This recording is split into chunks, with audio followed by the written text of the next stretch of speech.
Bueno, bienvenidos a QR. Arrancamos en vivo por Bravo TV hasta las 10 de la noche y como decíamos, es un miércoles en el que se rompió eso con lo que muy irónicamente, pero también con algo de literalidad, jugamos en miércoles anteriores. Cómo está el tránsito, cómo está el tiempo, cuáles son los resultados deportivos, cuál es el chisme de la tarde. Hoy fajaron a los jubilados, ¿no? Se pudo romper un poco esa cotidianidad. Y de este hecho, del hecho tan importante, de esta movilización, de lo que pasa también en el Congreso, en las calles y adentro del recinto, sacamos algunas certezas. O por lo menos queremos destacar algunos hechos que son muy importantes. En principio y en primer lugar, los sectores afectados por las políticas de ajuste de Milei están en la calle. Y eso ya es un hecho. Eso llegó evidentemente para quedarse. ¿Quiénes están en la calle? Bueno, están en la calle los ajustados, pero que también son los maltratados, son los violentados, son a los que se le aplica la crueldad verbal, la crueldad política, la crueldad económica. Esos sectores están en la calle, están movilizados. Y es un dato muy importante. Segundo elemento, los sectores que están en la calle y frente a las amenazas del gobierno, frente a sindicarlos como culpables de lo que pasa, lo que en el programa QR solemos llamar la psicopateada del gobierno, donde el gobierno demuestra que tiene acción muy psicopática respecto a sus sectores porque le echa la culpa a los que les duele, le echa la culpa de ese dolor. Bueno, esos sectores le dicen retruco al gobierno. ¿A qué nos referimos? Le dicen retruco porque frente al intento del gobierno de sancionar dicen, ah, sí, bueno, entonces vamos al paro, vamos a más medidas de fuerza. Y no solamente aquellos sectores que están sufriendo y que son hoy sujeto de acción. Son otros que se espejan en los que están protestando. Que dicen, che, eso que le está pasando a la comunidad del Garrahan, a jubilados y jubiladas, a las familias que tienen integrantes con discapacidad, me pasa también a mí. Se identifican. Y entonces dicen, nosotros también vamos a la pelea. Y es así como residentes y médicos del Hospital Posadas, de los hospitales más grandes, si no el más, que tiene la Argentina, dicen, ojo que si no hay un acuerdo con nosotros, nosotros vamos al paro. Y se está pensando para la semana que viene un paro general en salud. Entonces al gobierno que amedrenta, que amenaza, que ostenta la violencia, hay un sector de la sociedad, las víctimas de ese gobierno, que le dicen, quiero retruco. Y se plantan en la calle y redoblan las respuestas. Es muy importante. Pero hay otro elemento, quizá el más de esta jornada, es que esos sectores que hasta ahora venían movilizándose por separado, empiezan a identificarse. Y entonces lo que hoy ocurrió es la decisión de caminar, de marchar, de ocupar la calle juntos a la par. Por eso esta es nuestra portada del programa de hoy. Allí están jubilados y jubiladas, personas con discapacidad, estudiantes, científicos, médicos, hinchas, las mujeres por el movimiento Ni Una Menos. Estas personas que hoy movilizaron juntas, quizás hasta hace muy poco, se señalaban con el dedo. Es decir, probablemente teníamos familias con integrantes con discapacidad que se quejaban de los cortes de calle. Probablemente teníamos médicos señalando, vaya uno a saber, en qué oportunidad, a hinchas de fútbol. Porque se movilizaban, porque ocupaban la calle, porque no tenían nada que hacer con jubilados y jubiladas, porque eran barras bravas. Quizás puede ser, no todos, pero puede ocurrir. Y los propios hinchas probablemente señalaban, por razones obvias, al movimiento feminista. Todos esos sectores hoy se reconocieron, encontraron sus puntos en común. Son los sujetos del ajuste del gobierno de Javier Milei. Y entonces caminan y deciden caminar juntos a la par. Hinchas, médicos y médicas, jubilados y jubiladas, mujeres. Como ayer decía Lucy Caballero, vengan a hablarnos de rosca política. Vengan a hablarnos de rosca para la unidad. Bueno, miren qué mensaje muy importante que da la calle en términos de identificar contradicciones principales de secundarias. Miren, no me hagan hablar de conciencia de clase, no me hagan hablar de flujo y reflujo de las masas, dejémoslo eso para Juan Di Natale y para comunistas, pero algo de todo eso se empieza a ver. Es esa conciencia de lo que a mí me pasa, al otro también le pasa. Y que ya no somos otros adversarios, otros distintos señalados con el dedo. Hay un nosotros, se va construyendo un nosotros, cuyo principal denominador común, insisto, esa trama que se va tejiendo hoy en la calle. No es fácil hacer esto todas las semanas, eso está claro, pero se van uniendo los puntos. Y eso es muy importante. Hay otro elemento que hoy también es interesantísimo para señalar. Y es que en el Palacio, en el Congreso, algunos sectores de la política persisten con no señalar o no ubicar en el lugar de responsables a las víctimas del ajuste. Y entonces otra vez se acaba de aprobar, por ahora en términos generales, se acaba de aprobar una mejora de las jubilaciones, se está buscando aprobar la renovación de una moratoria para quienes no pudieron hacer aportes. En un rato se irá con fondos para discapacidad. ¿Y cuál es el dato importante? Bueno, no es muy habitual que la calle se encuentre con el Palacio. No son todos los sectores de la política, pero los hay. Y hay muchos de la oposición, y hay muchos de la oposición que le han votado cosas al gobierno, pero acá parecen ponerle un freno. ¿Y por qué esto es importante? Por dos cosas. Primero, porque colabora con sanar algo muy determinante en la convivencia democrática, que es la representación de los sectores afectados por parte de la política. Si el gobierno, entre los trucos de magia con los cuales llega efectivamente al poder, está la denigración de la política, está el bastardeo de la política, en algún punto hay un que se vayan todos, que anida en el corazón de los votos que fueron a Javier Milei, pues bien, hay un sector de la política que trata de subsanar eso. Vamos a ver si lo continúa, vamos a ver cómo sigue, pero son cosas que lo venimos diciendo en QR. Algunas pelotas dieron en el palo y salieron, otras fue bastante lejos del arco, pero otras entran. Y cuando la política hace un gol en favor de los sectores más vulnerados y los reconoce, los ubica, los caracteriza, ubica el contexto, ahí hay una sanación. Ahí hay una recuperación de un puente muy sagrado para la vida democrática y para la convivencia democrática, que es la efectividad de la representación política. Insistimos, no es del total. De hecho, después lo vamos a compartir, en la votación pasa algo muy curioso. Hay sectores del PRO que en la primera votación por la movilidad jubilatoria, la que después el gobierno veta, el año pasado, hace poco, en términos políticos, rechazaron ese proyecto. Salió igual por los otros sectores, después el gobierno vetó. Pero algunos sectores del PRO lo rechazaron, hoy se abstuvieron. Uno podría decir, bueno, por un lado, quizás sea una prenda de negociación del PRO con la Libertad Avanza para las listas en la provincia de Buenos Aires, puede ser. Pero también puede ser que estén reflexionando sobre lo que dice la calle, sobre estar obligados a representar y la vuelta a sus pagos. Tienen que volver a sus poblaciones representadas. En algunos casos volvieron en baúles, ¿se acuerdan? Después están los Cuader que metió otra cosa en el baúl. Pero ese es otro tema. Bueno, hay que ver cuánto juega, quizás un poco y un poco. Pero hay otro elemento muy importante de esta política que en el Palacio escucha la calle. ¿Saben cuál es? Que identifica a los dos modelos que están en pugna. Se los voy a explicar muy clarito, no quiero entrar en teorías políticas. Aquí hay una situación evidentemente en emergencia, que son los sectores más vulnerados. Estamos hablando de jubilados y jubiladas, de personas con discapacidad, de trabajadores de la salud. Agreguemos otras cosas, quienes están sufriendo muy fuerte en cada pueblo de la República Argentina la falta de obra pública. Y entonces el gobierno que dice, no, partamos de los ingresos, a ver cuánto recaudamos, cuánta plata hay, y después vemos para qué nos alcanza. Hay otro sector de la política que está diciendo otra cosa, que está diciendo, che, pará, hay necesidades básicas. Hay cosas que en términos constitucionales, en términos de derecho constitucional, la democracia tiene que resolver. Y entonces para eso hay que hacer otra pregunta. ¿Estos recursos los necesitamos? ¿No los tenemos? ¿Y a dónde los vamos a buscar? ¿Se los sacamos a las víctimas? No. Y abre una pregunta fundamental. Entonces, ¿de dónde sacamos esos recursos? Y apunta, orienta la mirada de la sociedad hacia los sectores que más tienen, a los más privilegiados,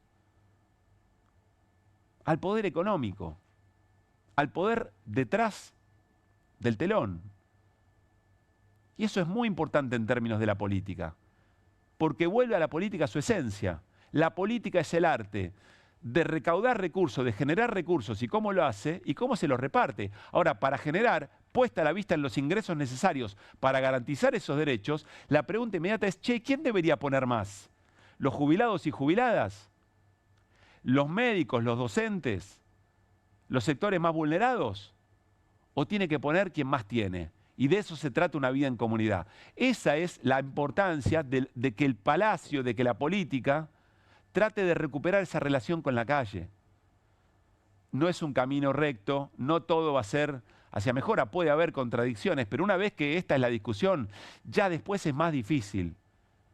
Es más difícil que se lleve de las narices a la mayoría de la sociedad y que legitime encontrar como responsables a las víctimas y que legitime y naturalice que todos los miércoles haya que moler a palos a jubilados y jubiladas.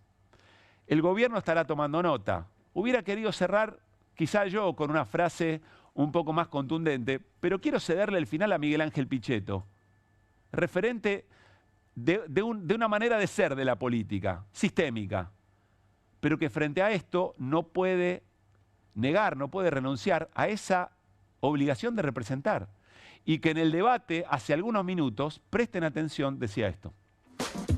¿Qué digo? ¿Qué digo? Porque yo esta experiencia la viví, ¿eh? Cuidado con este tema de que la macro alcanza para ganar una elección, ¿eh? No le voy a dar consejos al gobierno ni tampoco a los ideólogos de la comunicación del gobierno, pero octubre es un mes demasiado lejos y hay una realidad social abajo que empieza a plantearse demandas que ya no son suficientes únicamente con la contención de la inflación y que el gobierno debería tener en cuenta para tratar de ir ordenando. Dice dos cosas importantes, Pichetto, y además legitima quien lo dice. Le dice al gobierno, cuidado porque octubre queda lejos. Cuidado porque hay una inercia como que al gobierno nada lo toca, nada lo molesta, ensancha el pecho cada vez que reprime, pero cuidado porque abajo está pasando algo y octubre queda lejos. Falta mucho para octubre. Pero le dice otra cosa. Quizás la baja de la inflación, la principal bandera del gobierno, y sobre la cual deja jirones para tratar de contenerla, pisando el salario, pisando el dólar. Dice, ojo que quizá con la baja de la inflación no alcanza, ¿eh? Algo así como, mirá que se están avivando. Por eso decimos, no es un miércoles cualquiera, es un miércoles muy interesante, con muchas cosas para rescatar de lo que pasa en la calle, de lo que pasa en el palacio y del sentido más primario de la política en nuestra convivencia democrática. Arrancamos QR y como siempre con las voces del día. Investigado por estafar hasta 87 millones de dólares a más de 50.000 personas, muchos de ellos españoles, con la criptomoneda. ¿Qué está haciendo el gobierno soberano de España? Que lo detengan nada más llegar al aeropuerto, que detengan a Javier Milei. Los homicidios vinculares y de las mujeres bajaron un 14%. Es decir, que nosotros hemos logrado, sin Ministerio de la Mujer, sin presupuesto de la mujer. Alguien dio la orden y ese alguien, en primer lugar, se llama Patricia Bullrich, ministra de Seguridad. En segundo lugar, Javier Milei, presidente de la Nación. Esto es ilegal, inconstitucional. Estamos hablando de padres, madres, docentes y chicos de escuelas especiales. Esto no es un juego, es el principal hospital pediátrico del país y hay una rebelión interna en el hospital. Y como si esto fuera poco, nos han traído a una audiencia a tomarnos el pelo. Ninguna propuesta, la propuesta es cero. Ratifican todas las medidas que están anunciadas, a partir de hoy a las 21 hay un paro. Y si vos podés no trabajar y estudiar medicina me parece fantástico, pero si vos mientras estás estudiando no te das cuenta que los médicos están mal desde antes, porque esto no es nuevo. Queda abierta la sesión especial. Que la plata que sí hay y que recurrentemente, de manera discrecional, se le asigna a reducciones impositivas para los altos patrimonios, a blanqueos recurrentes de los aportes en negro de la gente que tiene que jubilarse por moratoria, de los héroes del presidente que no pagan los aportes y las contribuciones, mientras los jubilados tienen que elegir en la farmacia qué medicamento compran. En ese contexto, te dicen que no se puede gastar 0,3 del PBI para darles un bono. y tampoco quieren el aumento del 7,2 y tampoco quieren la moratoria. Yo como persona autista nunca imaginé en mi vida que iba a vivir semejante crueldad, que nadie nos protege, que hoy en día hay libertad de insultar o de hacerle bullying a un chico de 12 años, nada menos que el presidente. Estoy por mi país, estoy por la democracia, por los jubilados, por los discapacitados, por las chicas de Ni Una Menos que se cumplieron 10 años ayer. Por eso hemos salido los jubilados a agradecerle, a seguir la lucha. Miren qué belleza toda la gente joven que hay.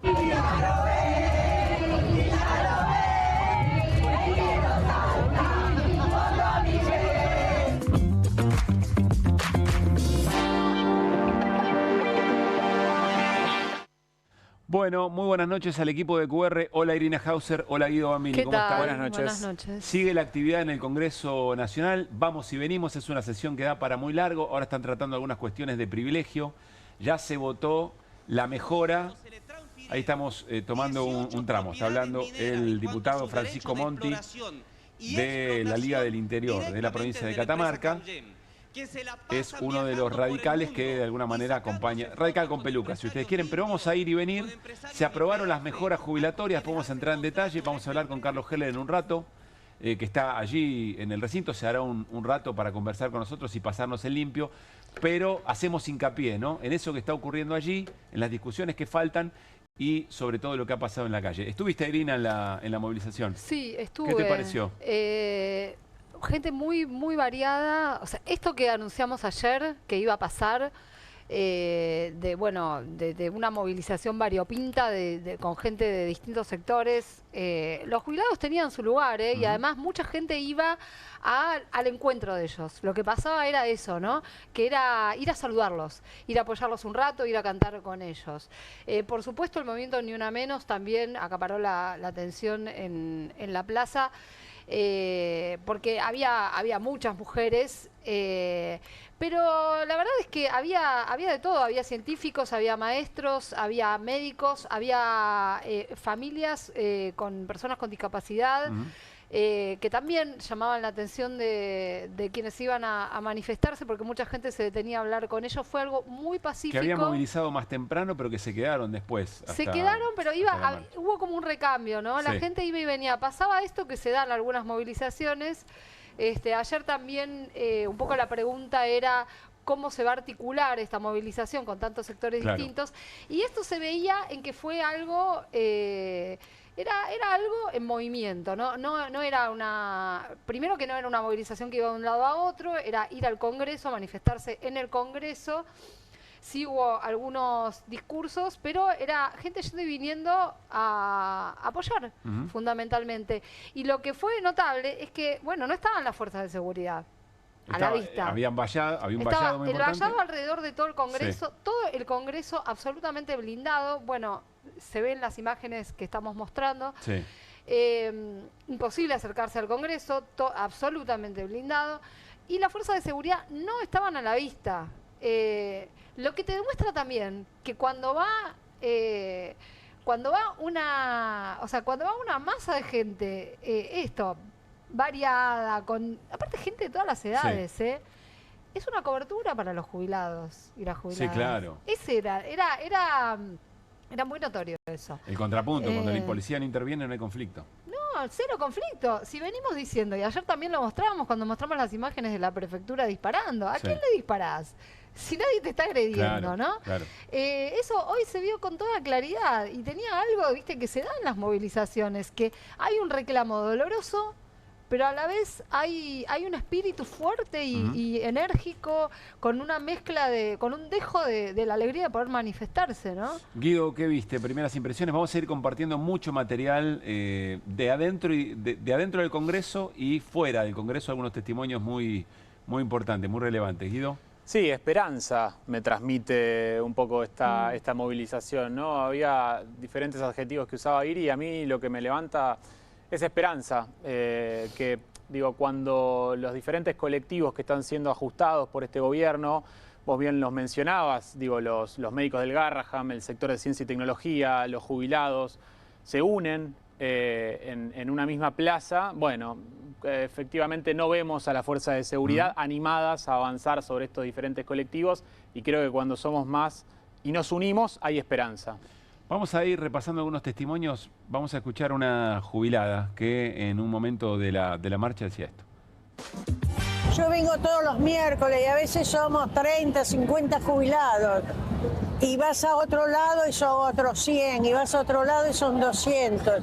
Me parece que la tarea es eso, unir, poner un día y todos venir acá, cada uno luchando por lo suyo, pero con el mismo orgullo de lucha de todos. De alguna manera hay que detener con esta, o dar visibilidad a tanta crueldad, ¿no? Clarísima la consigna, ¿no? Me parece que llegó para quedarse esa consigna. Que hay que darle visibilidad a la crueldad, pero sobre todo que hay que juntar cada uno de esos sectores que hasta acá se venían movilizando de una manera un poco más dispersa. Pablo, lo que pasa, perdóname, hoy en el Congreso no sale de un repollo. Lo que está pasando en la Cámara de Diputados. A ver. No, que tiene que ver con esta fuerza colectiva que se está movilizando, ¿no? Me parece que, bueno, que se hizo sentir ya desde la semana pasada que el reclamo de los trabajadores y las trabajadoras del Garrahan abrió una nueva expectativa en relación a la posibilidad de protestar y de que sean escuchadas las demandas, ¿no? Porque hasta ahora el Congreso viene haciendo el juego al gobierno. Es interesante eso que decís, porque tantas otras movilizaciones de tiempo atrás fueron muy importantes para poder lograr después entender y comprender esa necesidad de una movilización conjunta, aunque no se repita mañana. Por supuesto, hay una expectativa respecto al miércoles que viene, ¿no? Hay otra vez imaginación política, a ver quién toma la centralidad. Pero más allá de eso, cada una de las veces que fue frustrante observar esas movilizaciones más separadas, fueron construyendo esto. Por eso es importante, me parece lo que dice Irina, que no nacen de un repollo estos episodios. Vamos a escuchar a Johnny de la Silla, un discapacitado que hoy se movilizó más temprano, porque después, como dijo Irina, fueron yendo y viniendo y se quedaron, confluyeron en algunos momentos las mismas movilizaciones en el Congreso. Dale. Estoy acá hoy en el Congreso, acompañando a los jubilados, y ya somos varios que el gobierno de Javier Milei está tratando con crueldad, ¿no? A las personas con discapacidad empezó a amenazar con la auditoría y a querer sacarnos la pensión, escondiendo un brutal ajuste. Y no le está pagando a todos los trabajadores de la discapacidad, que son docentes, que son acompañantes terapéuticos. Hay gente que no se puede mover de la casa y le sacan esos prestadores. Entonces la gente está cansada ya, la verdad. El sector de discapacidad es uno de los más lastimados, porque ni siquiera podemos salir de la casa. O sea, sin pensión, sin trabajo, sin atenciones médicas, no podemos vivir. Se sumaron también actores y actrices que se habían movilizado el fin de semana por el Instituto del Teatro, pero que también son muy importantes por la ascendencia que tienen sobre distintos sectores de la opinión pública, porque son formadores de opinión, para dar el mismo mensaje. Che, acá hay algo que nos está afectando a todos y a todas, o por lo menos una porción muy importante de la sociedad. Georgina Barbarossa estuvo ahí, puso el cuerpo y también puso su voz. Apoyando al pueblo argentino, chicos. El domingo lo hice por el Instituto Nacional del Teatro, porque quieren arrasar con la cultura. Y ahora estoy apoyando, estoy por todas las causas. Estoy por la Argentina, estoy por mi país, estoy por la democracia, manifestándonos pacíficamente, porque yo creo que puede haber un diálogo, que se puede dialogar de otra manera, que no tiene que haber esta violencia. Estoy, por supuesto, por los jubilados, estoy, por supuesto, que por los discapacitados, por las chicas de Ni Una Menos que se cumplieron 10 años ayer.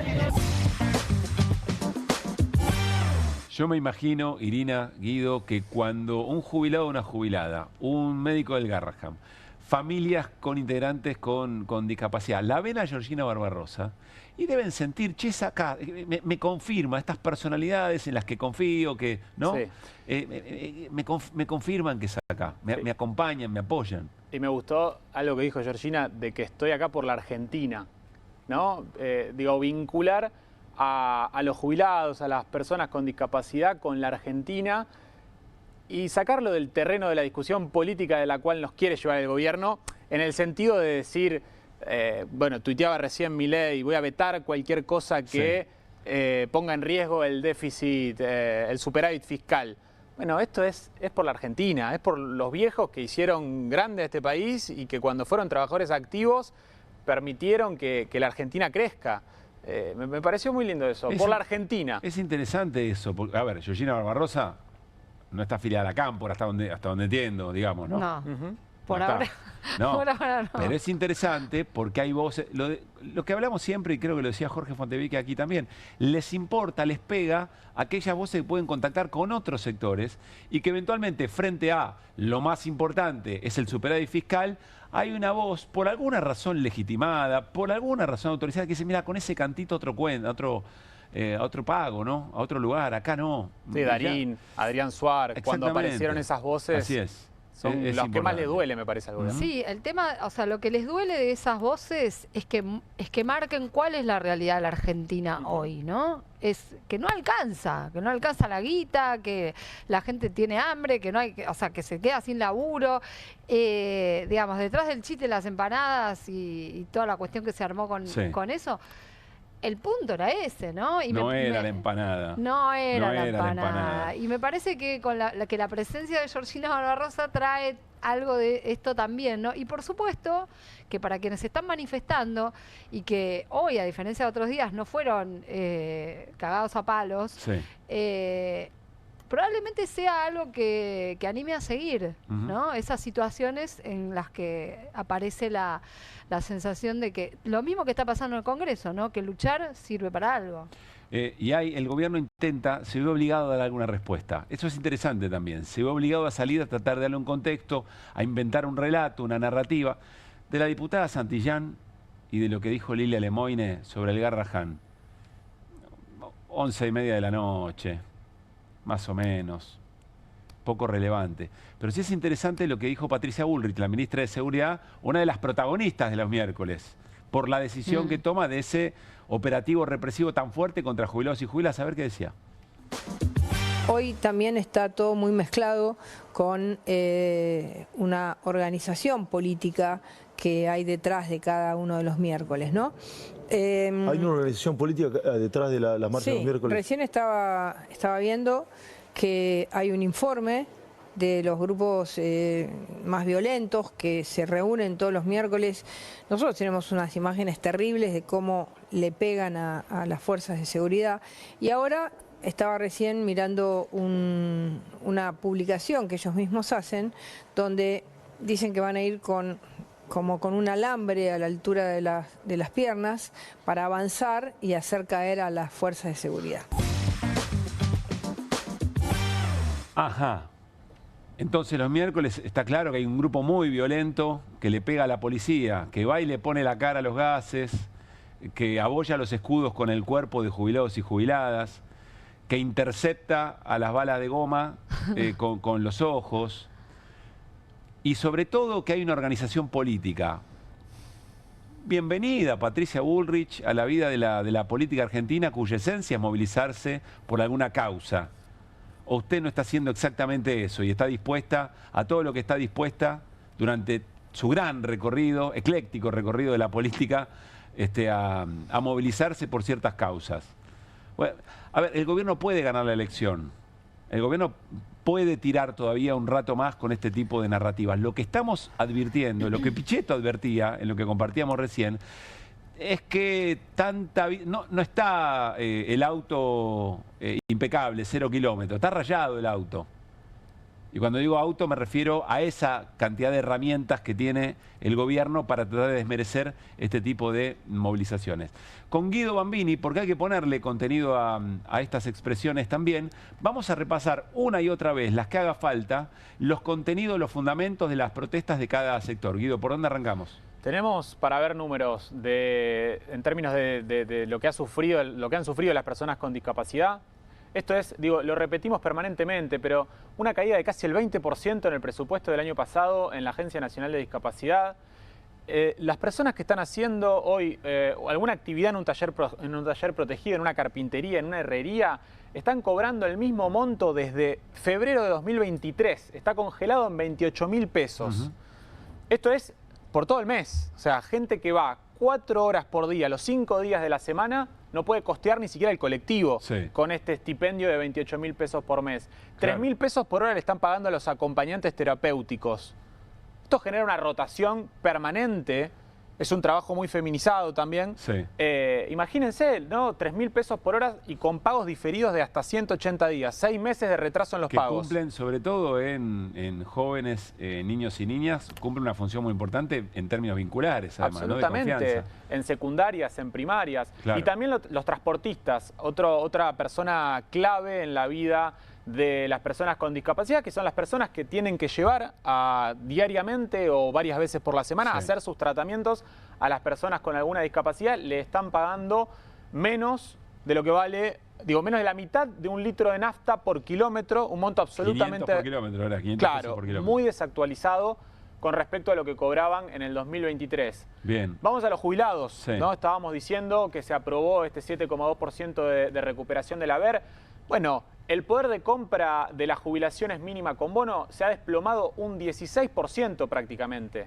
Esto estamos comparando el último trimestre del gobierno anterior con este trimestre actual. Una pérdida de poder adquisitivo real de casi 16 puntos. Por esto digamos, salen a la calle todos los miércoles los jubilados. Porque tienen el bono congelado en 70.000 pesos. No nos vamos a cansar de repetirlo. Hoy debería ser 158.800 pesos el bono si se hubiera actualizado de la misma forma que el haber mínimo. Es decir, hay 88.000 pesos que dejan de cobrar mensualmente los jubilados por el congelamiento del bono en 70.000 pesos. Por los aumentos en los medicamentos y también por que hoy en día es mucho más restrictivo acceder al vademecum del PAMI, han aumentado casi 350% desde la asunción de este gobierno, cuando las jubilaciones han aumentado, hay 200 puntos de diferencia. Punta a punta, alrededor de 150% las jubilaciones, 350% los medicamentos. Y también por el fin de la moratoria jubilatoria. Bien. Hacemos un punto ahí y enseguida continuamos, Guido, porque estamos para charlar ya con Carlos Heller desde el despacho, pero quiero ver esa imagen que recién mostraba nuestros compañeros en la producción. Ese es el caudal de manos alzadas, de aprobaciones que consiguió el incremento excepcional y de emergencia para jubilaciones y pensiones abonadas por la ANSES. 142 votos afirmativos, 67 negativos, 19 abstenciones. Acá hay un dato político sobre el que después quiero que volvamos, y son esas 19 abstenciones que en la movilidad jubilatoria, pero sobre todo en la resistencia al veto, eran los 87 héroes, sumados a los 67 negativos, eran los 87 héroes. ¿Qué pasó ahí? Es interesante para preguntar, ¿es negociación política con el gobierno por lo que viene, por las elecciones, o hay una obligación de representar una lectura de la calle? Ya vamos a volver sobre eso, pero se está discutiendo en este momento la declaración de emergencia de discapacidad en todo territorio nacional. Un ratito lo sacamos a Carlos Heller y le agradecemos para repasar un poco lo que está pasando en este momento en el Congreso. Hola Carlos, ¿cómo te va? Muy buenas noches.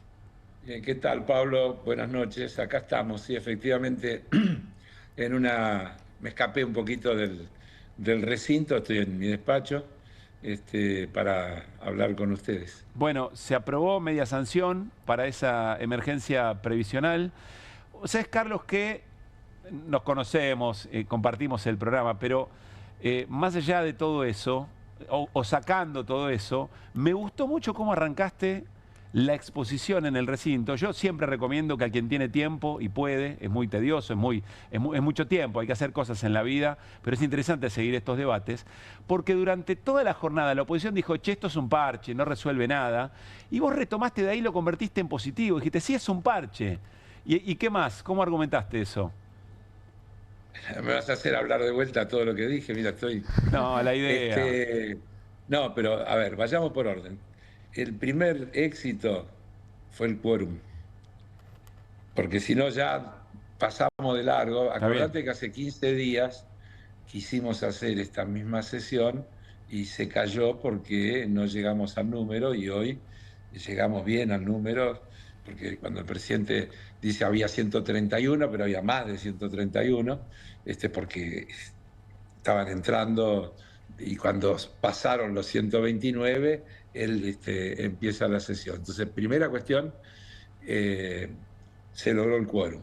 La segunda cuestión es que adentro y afuera se estaban tratando las mismas cosas. Porque vos fijate que tenemos ahora, estamos hablando de discapacidad, antes estuvimos hablando del tema previsional, es decir, la política, yo quiero reivindicar, porque muchas veces discutimos y desde algunos lados se intenta desacreditar a la política, y vos sabés que yo insisto en que esa cosa global de decir la política no es buena, porque es parte de lo que la derecha, la antipolítica, quiere utilizar de la misma manera que reniega del Estado en sus distintas formas, para que todo quede en manos del arbitraje del mercado.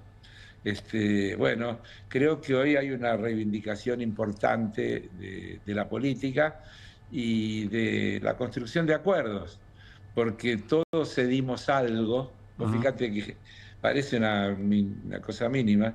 Nosotros teníamos una propuesta de 115 y terminamos acordando 110. Parece una minucia, pero eso permitió... 115, 110, ¿qué? Perdón, Carlos. El valor del bono. De la actualización del bono. Claro. Y así como te digo eso, te digo otras cosas que se negociaron todo el tiempo hasta lograr la construcción de esas mayorías, que también incluyen, vos fíjate que vos estabas hablando de las abstenciones, sí, pero esas abstenciones son las que nos permitieron aprobar la moratoria, por ejemplo, y gente que se abstuvo en otro momento votó en contra, claro. Es decir, que también allí hay un cambio, así que yo creo que hay que valorar muchísimo lo que está pasando. Mirá, Carlos, si la gente no supiera y tuviera certeza que estás en el Congreso, hubiera dicho que no se hubieran puesto de acuerdo, porque la apertura del programa fue sobre eso. Evidentemente hay algo de sanación en la representación por parte de la política de lo que estaba pasando en la calle, ¿no? Después hay que ver cómo se dan las cosas. Sí, pero puede ser, y puede ser que hoy el jefe de gabinete se la pasó diciendo que si se aprueba se va a vetar, sí, y tenemos conocimiento de todas las presiones que hubo sobre legisladores de algunas provincias para que no vengan o para que se abstengan o para que voten al revés o para todo eso. Y así todo hoy se pudo sostener, y creo que hay que valorarlo con todo lo complejo que eso tiene implícito, y también asumiendo que no es lineal y que puede ser que el presidente lo vete. Primero tiene que tratarlo el Senado, claro. Uno piensa que el Senado lo va a aprobar, y después veremos si el presidente, a pesar de los dichos, se anima a vetarlo, y también veremos si en el caso de que ese veto se produzca, logran tener el tercio para sostenerlo. Ese número que estás viendo en pantalla no les da el tercio. Claro, necesitan... Ese número que estás viendo en pantalla no les da el tercio. Es decir que si desde luego que ellos tienen para adelante todo lo que van a operar, todo lo que van a apretar, todo lo que van a presionar, pero con este número que estamos viendo ahí del voto afirmativo, habría 2 tercios para sostenerlo pese al veto presidencial. Claro. Así que también el presidente tendrá que pensar muy bien, él y su equipo, si vetan cuando tienen una chance importante de perder y de que se le caiga el veto, ¿no? Que también eso debería tener costo político. Claro. Y si tiene éxito en el veto, que fue lo que yo dije hoy terminando mi intervención, entonces la ciudadanía tendrá que entender cómo tiene que votar en octubre para que el Poder Ejecutivo no pueda seguir vetando proyectos que hacen a defender los derechos y los intereses de mayorías, de las mayorías más vulnerables, las más débiles. Vos fíjate lo que estamos hablando. Estamos hablando de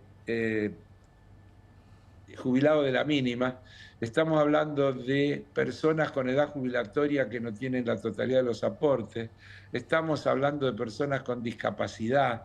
Vos fíjate que estamos hablando de los sectores más vulnerables de la sociedad. Bueno, habrá que ver si el Poder Ejecutivo está dispuesto a pagar los costos políticos en un escenario preelectoral de vetar estas leyes que intentan devolverle derechos elementales a un conjunto importante de ciudadanía. Habría que ver, no lo tenemos para hoy, pero se me acaba de ocurrir por lo que dice Carlos, pensar qué pasó con la imagen del presidente y del gobierno en los momentos del veto a jubilaciones. Después repuntó un poco, si no me equivoco, en el verano. Pero habría que ver en ese momento qué pasó. Cayó el en índice ese de momento. confianza de la Universidad de Itela. Cayó. Vamos a ver si después lo repasamos. Carlos, le voy pidiendo a la producción la exposición de Cristian Ritondo, pero antes de eso quiero exponerte algunos argumentos del oficialismo en el recinto. Primero eso, todo el tiempo estuvieron diciendo, estos son parches nada más. ¿Cómo refutás esa idea? Bueno, puedo hablar 1 hora y media del tema. ¿Qué quiere decir parches? Parches es una manera peyorativa de calificar una solución frente a la emergencia. Entonces, ¿qué te proponen ellos? Creemos una comisión y démosle 180 días para que analice a fondo el tema previsional. Y mientras tanto, porque también ten en cuenta algo con lo que yo cerré mi intervención, que esta reparación que estamos haciendo no deja de ser parcial, porque si se aprueba y no se veta, se le va a dar el 7,2 que le recortaron en febrero del año pasado, pero para adelante. Todo lo que perdieron de ingresos durante este tiempo no se lo devuelve nadie. Y lo mismo pasa con el bono. Si logramos que se actualice el bono, se apruebe y no se vete, para adelante el bono tiene un valor de 110, valor junio, y que se va a actualizar por el mismo índice que el resto de los saberes jubilatorios. Pero con más razón, Carlos, si entonces no resuelve estructuralmente, y es evidentemente un parche, ¿por qué no esperar y hacer un análisis más profundo del esquema de todo el sistema? Pero es que nada impide hacer un análisis más profundo de todo el sistema. Lo que pasa es que eso no se puede hacer. Esto es como, también creo que lo dije, te dicen que hay casos de gente que tiene acceso a subsidio por discapacidad y que no son discapaces, o que no tienen esa discapacidad. Y para eso quieren suspender todas las pensiones por discapacidad. Parece una locura. Analicen una por una, hagan todas las auditorías que quieran, pero mientras tanto no le saqué los derechos a la gente. Y si alguno estuvo percibiendo un derecho que no le corresponde, que se lo sancione, que la justicia actúe. Yo no estoy, ni ninguno de nosotros quiere defender ningún ilícito, ningún aprovechamiento. Pero es probable que en 1.200.000 pensiones de discapacidad haya alguno trucho. Pero eso no da derecho a suspender las pensiones por discapacidad para auditar, ni que el 1.200.000 tenga que ir a hacer el trámite de vuelta y mientras tanto le suspendan los saberes. Es una barbaridad, es inhumano. Lo mismo si hubiera un ñoqui en el Garrahan, digamos. Lógico, si hay un ñoqui en el Garrahan y que lo rajen al ñoqui. Pero el grueso del Garrahan seguro que trabaja y hace todo esto que se ha estado mostrando estos días. Entonces, es lo que pasó cuando con el presupuesto universitario, que también metían el tema de la auditoría. ¿Y quién se opone que se audite? ¿Quién quiere que haya ñoquis en la universidad o gente que cobra y que no trabaja? Todo eso está bien que se lo persiga, pero eso es marginal. El fondo de la cuestión, y por eso yo arranqué por ahí, es el modelo. El fondo de la cuestión es: soy un topo infiltrado en el Estado para destruirlo desde adentro. El Estado es una organización criminal. La justicia social es un delito. Donde hay un derecho no hay una necesidad. Para que haya, si hay una necesidad tiene que haber un negocio. Si no hay un negocio, la necesidad no es real. Esa es la discusión de fondo que se está planteando. Esa otra defensa que hacen los oficialistas y los paraoficialistas, planteando todo lo mismo, que en el gobierno anterior, que lo que se perdió antes, y lo que se perdió antes justifica que se pierda más ahora. Supongamos que fuera verdad. Déjame personalizar, hay que repararlo. Déjame personalizar ese argumento en lo que decía Cristian Ritondo, presidente del PLO. Dale. Hoy la sesión no se trataba de nada de lo que ellos mismos arruinaron. A los jubilados, al Garrahan, a los discapacitados, todo lo que arruinaron, que hoy le agarró la sensibilidad. Seguramente en un rato vamos a ver el show de siempre de la marcha, cuando entran y salen acá, en un ratito empieza ese show. En un rato. Carlos. Y que se haga cargo Ritondo de lo que dice, la verdad que es una barbaridad, pero además no hace más que darme la razón, porque se apoya en supuestas responsabilidades de gobiernos anteriores para justificar para adelante recortarle los derechos a la gente. El asunto es, miren muchachos, en febrero del año pasado hubo 20% de inflación y ustedes dieron 12 y pico de ajuste, se comieron el 8 y pico. Y eso no se arregló más porque de ahí en adelante todos los ajustes fueron por la inflación trimestral que se van haciendo y demás. Por lo tanto, ese 8%, que después es un 7,2%, porque el 8 es de arriba para abajo, el 7,2 de abajo para arriba, no importa, pero es lo mismo. Eso no se lo devolvieron más. Lo que nosotros estamos planteando es devolvérselo. Y insisto, para adelante, ni siquiera para devolverle el año y pico que se lo recortaron. Y lo mismo pasa con el bono.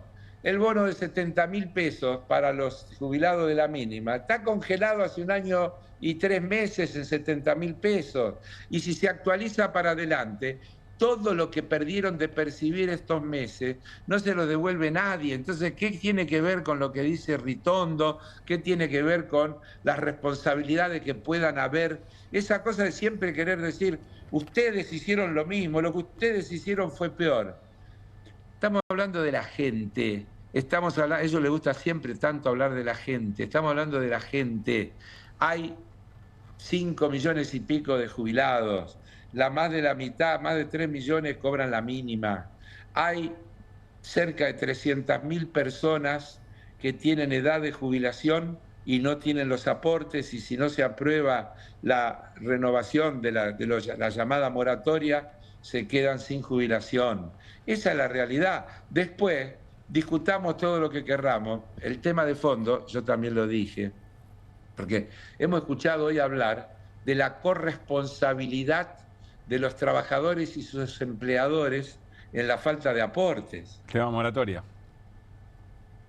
No, y sí, claro, la falta de aporte respecto a la moratoria. Es una locura. ¿Cómo va a ser corresponsabilidad? Por eso yo dije, escúchenme, esos 200, 300, 400 mil millones de dólares que están en un colchón bien gordo, sí, y que no tienen nada que ver con el canuto de un ahorrista de clase media que en un momento que no podía acceder a comprar dólares, compró en el mercado ilegal y que los tiene en una caja de seguridad o en algún tarrito en la casa.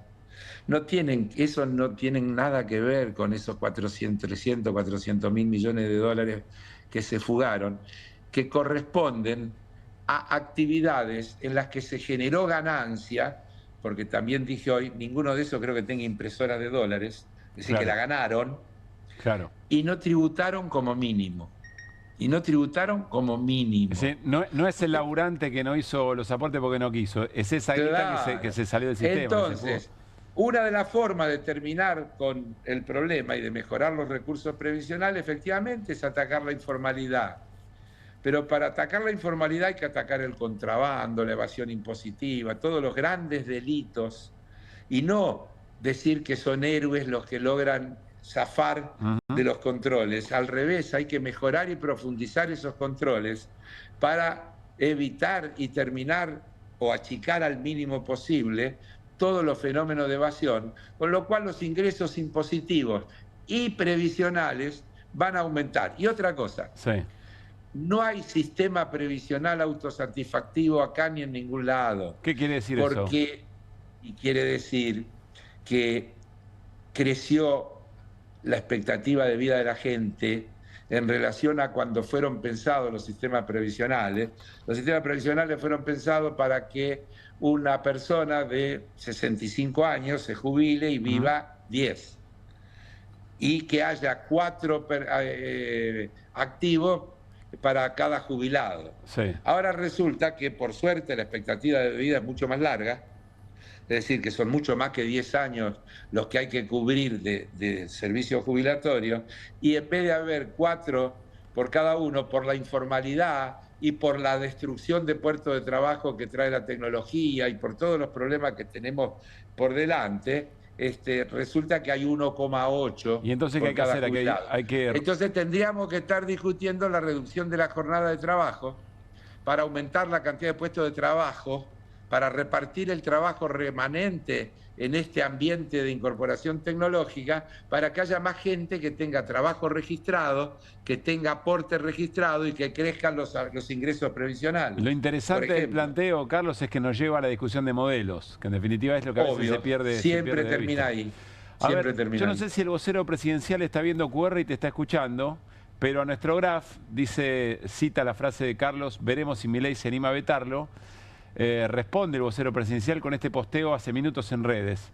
El presidente de la Nación vetará todos y cada uno de los proyectos de ley que impliquen quebrantar el equilibrio fiscal. El populismo ya no es parte del camino. Fin. A las 10 de la noche casi. Carlos, sí, bueno, yo también hablé hoy de eso. Yo tenía 5 o 6 minutos para hablar, así que mirá que no, ¿sabes todo lo que tenía para decir? Si me dejan, te consta, ¿no? Sí. Pero bueno, tenía que ver cómo aprovechaba de la mejor manera esos minutos. Vos dijiste recién, y yo estoy absolutamente con esa idea, estamos discutiendo los modelos, todo lo otro no es adorni, es adorno. Sí. Todo lo otro es para cubrir. El presidente va a vetar y se hará cargo de todo lo que haga. Pero quiero decir, lo dije en mi intervención, que en el mundo hay 5 países con superávit fiscal. Ninguno de esos países son esos países que este gobierno toma como referencia, que este presidente admira y que todo el día se lo pasan diciendo que quieren ser como ellos. Y también cité hoy el tema de los Estados Unidos, el faro luminoso que aparece como referencia de este gobierno, que tiene una crisis donde el Sturzenegger de allá, llamado Elon Musk, acaba de renunciar diciendo que es aberrante y repugnante la ley que mandó Trump al Congreso y que se aprobó con una mayoría de 215 a 214, 215 a 214 por un voto, media sanción, ahora va al Senado, y que aumenta el déficit fiscal en Estados Unidos, a pesar de que hace un montón de recortes, que entre los cuales hace que algo así como 11 millones de norteamericanos se quedarán sin servicio de salud. Así todo, aumenta el déficit fiscal. Así que no sé qué país toman como modelo cuando hablan del superávit fiscal o el equilibrio fiscal. ¿Eso qué quiere decir? ¿Que somos hinchas del déficit? No, lo que no somos es hinchas del ajuste. Entonces, tomemos todas las medidas, combatamos la evasión, el contrabando, la elusión, dejemos de permitir que entren productos importados que nos generan un flujo de divisa negativo enorme, en una crisis grande que tenemos de reservas, que además afectan a la producción nacional y que generan desempleo, porque cuando se afecta a producción nacional hay trabajadores que pierden el empleo, además de empresas que se pueden cerrar. Claro. Y esos trabajadores que pierden el empleo dejan de consumir y alimentan un círculo vicioso negativo que no tiene fin. El ajuste no tiene fin si los ajustados no le dicen basta. Carlos, gracias por este rato. Seguimos de cerca el trabajo allí en el Congreso. Creo que hasta las 4 o 5 de la mañana va a ser la sesión. No sé, bueno, que total para vos es fácil decirlo, yo me la tengo. Y nos reencontramos Pero bueno, no, ahora me voy de vuelta porque estamos tratando discapacidad. Sí. Salí de la sesión para tratar de cumplir con vos, no con vos, con el programa y con los que nos ven y que nos escuchan. Y decir una vez más, creo que es un gran día hoy, creo que se ha demostrado que la negociación política es el camino, es uno de los caminos, es una de las herramientas, y que hay que seguir en esto de construyendo afuera, en las calles, construyendo unidad de todos los sectores que tienen que entender que están afectados por un modelo y que no es su lucha particular la que resuelve el problema, y adentro también acordando en la política y a veces sacrificando el máximo de aspiraciones por los acuerdos posibles que significan avance, aunque los llamen parches. Abrazo grande, Carlos, gracias. Chau. Carlos Heller charlando con nosotros. Bueno, ¿cómo será eso de los acuerdos políticos?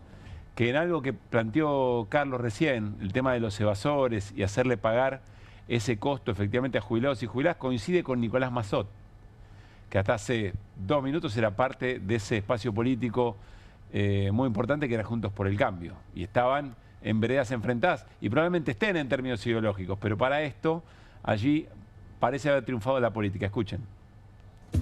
Siempre vimos como un valor positivo el equilibrio fiscal, que no es necesariamente superávit. Equilibrio puede ser déficit bien financiado, pero equilibrio fiscal al fin.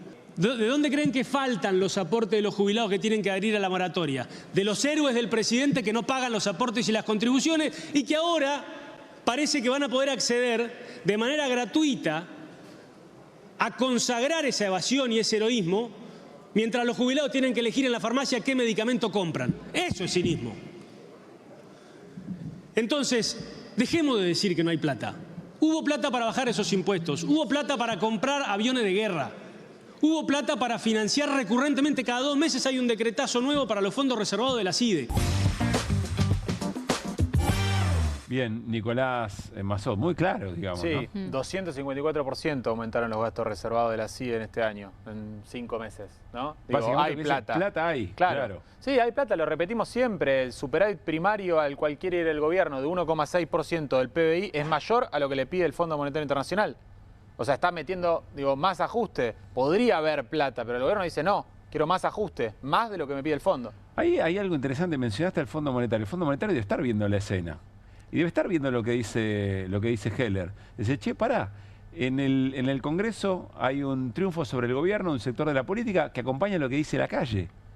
Acá tengo un problema en términos de lo que está pasando y donde estoy poniendo. Sí, pero el veto, el anuncio del veto de Milei es lo que le garantiza al fondo el cumplimiento de las condiciones. Bueno, pero a ver, dame de vuelta, si lo tenés, Juli, el tablero de la votación, porque hay un dato político muy importante en el resultado, en los votos afirmativos, pero sobre todo en la relación entre los negativos y las abstenciones. En las abstenciones hay sectores del PRO.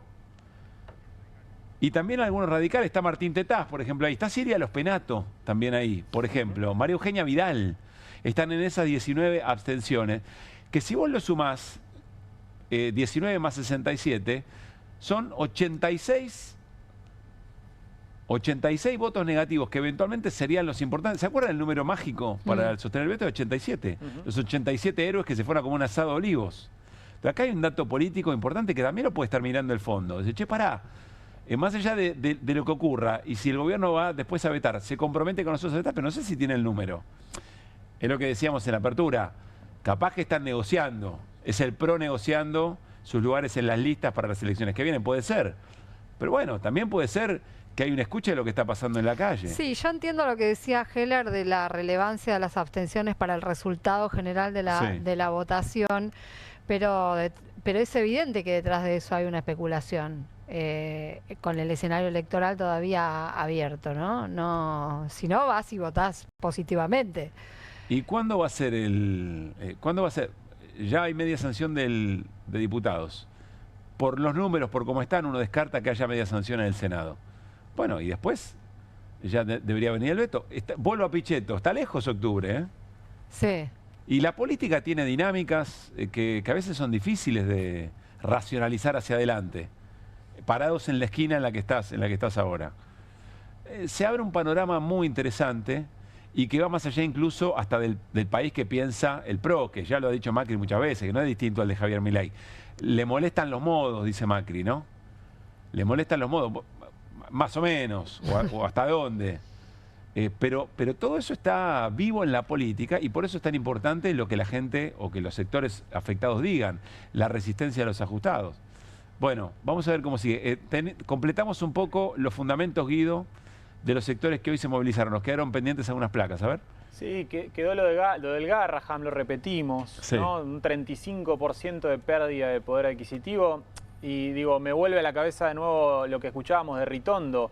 La verdad que lo que están peleando y por lo que se están movilizando estos colectivos es por lo perdido desde noviembre de 2023, como ven en la imagen. 35% de caída desde noviembre de 2023 a mayo de 2025.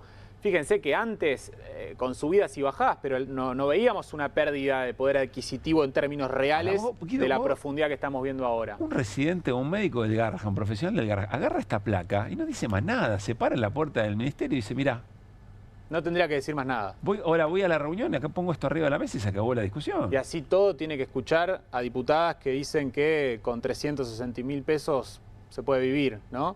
Que lo que dijo la diputada Santillán. Sí, eso, peor. Que tenés que pensar que estudiás. No, pero que además se equivoca. Le pifiaste a lo que elegiste. Sí, le pifió por todos lados. Pero agarró eso, el dato mal del de Lemoyne y de Santillán. Nos ocupamos más tarde. 11:30, 12 menos cuarto. Si no tenemos alguna otra cosa mejor que hacer en el programa. Dentro de un rato, muy residual. Parte de la trampa de empezar a discutir esas cosas y no estas que estamos abordando en términos de un problema que afecta a sectores muy vulnerados de la sociedad. Y tenemos algo más, Guido, ¿no? ¿Nos queda una placa? Tenemos... Ahí está. No, sí, bueno, lo que digamos, la comparativa con la canasta básica total, lo podemos ver más adelante, pero básicamente, digo, da por tierra lo que decía la diputada y que te mencionaba. Estamos hablando que en abril de 2025, último dato disponible, para un hogar de 4 personas no llega a cubrir la canasta básica total, que es la línea de pobreza. Fíjense como 1.110.000. Claro, esa es la canasta básica total para un hogar tipo que mide el INDEC de 4 personas y el sueldo, la remuneración neta de un residente del Garrahan no llega a los 800.000 pesos en el mes de abril. Sí. Es decir, cubre el 0,72% de la canasta básica total, que bueno, la diputada dijo que era 360.000, no, es 1.100.000 para un hogar de 4 personas. Hace 2 años, en abril de 2023, sí llegaba a cubrir por encima de la canasta básica total. No digo que era un sueldo maravilloso, una remuneración maravillosa, pero estaba apenas por encima de la canasta básica total para un hogar de 4 integrantes. Sí, ya ahí había problemas. Sí. Ya ahí estamos hablando de salarios de personas con trabajo asalariadas que estaban... En el límite, en el límite de la línea de pobreza. ¿No? Sí, claro. Sí, pero no, digo, la importancia más allá de que, digamos, de que tienen que ser los profesionales mejores pagos, te diría, de una sociedad, ¿no? Se me viene recurrentemente, pero estoy bastante enojado con... Sí. Vos decís que no hay que enroscarse, digo, es verdad. La escuchamos, pero... Después la escuchamos, pero digo, se me viene a la cabeza Lemoyne, ¿no? Diciendo permanentemente de que hubieran estudiado otra cosa. Es que ese es el truco, ese es el truco, Guido. Sí, ese es el truco, es verdad. Pero la realidad es que más allá de los sueños de cada uno, son profesiones imprescindibles para el funcionamiento de una sociedad. Deberían ser los mejores pagos de una sociedad quienes nos cuidan y quienes cuidan a nuestros niños con semejantes patologías, como en el Hospital Garrahan. Hay una apelación muy interesante que por estas horas va ganando volumen a gobernadores y gobernadoras, que está diciendo, sobre todo varones, que están diciendo, creo que no hay gobernadora, no hay gobernadora mujer ahora. No hay. Que les están diciendo, che, al Garrahan vienen de todo el país, y miren que a las movilizaciones están viendo las familias que en algún momento les salvaron la vida a sus pibes, y vienen desde todos los rincones del país. Atención con eso, después podemos decir algo de lo que pasó en la reunión del CFI, y por lo menos conversando con 2 gobernadores que allí estuvieron, mucha catarsis, pero al mismo tiempo se iban haciéndose una pregunta sobre los gobernadores que más votos en el Congreso le facilitan o más acompañamiento le facilitan al oficialismo. Cuanto más los aprietan, cuanto más los acogotan, más se someten. Ahí hay un problema muy, muy serio. Vamos a ocuparnos de los profesionales del Garrahan, de la comunidad del Garrahan. Hoy hubo una reunión de médicos y médicas del Garrahan con el gobierno y a la salida, no estamos hablando de los residentes, estamos hablando de médicos de planta, y a la salida el gobierno, miren lo que plantea a través de este comunicado. Comunicado conjunto de los hospitales nacionales. Expresamos nuestro absoluto repudio al accionar del gremio ATE, que se niega a acatar la conciliación obligatoria dictada por la Secretaría de Trabajo de la Nación y continúa impulsando medidas que implican el abandono de pacientes en instituciones sanitarias públicas. Acá es donde la apertura les decíamos, le van perdiendo el miedo al gobierno y le cantan retruco. Esta conducta es grave y deliberada. El derecho a la salud de los argentinos no puede ser rehén de intereses políticos y gremiales. Negarse a asistir a los pacientes y desoír las instancias legales de negociación atenta contra toda norma ética. Acá la psicopatía del gobierno, ¿no? Que le dice ustedes son los culpables. De ustedes es la responsabilidad de la desatención médica, no de nosotros con salarios de hambre. Mientras tanto, el Gobierno Nacional avanza en un proceso de ordenamiento, eficiencia y recuperación de la misión sanitaria real en todos los hospitales.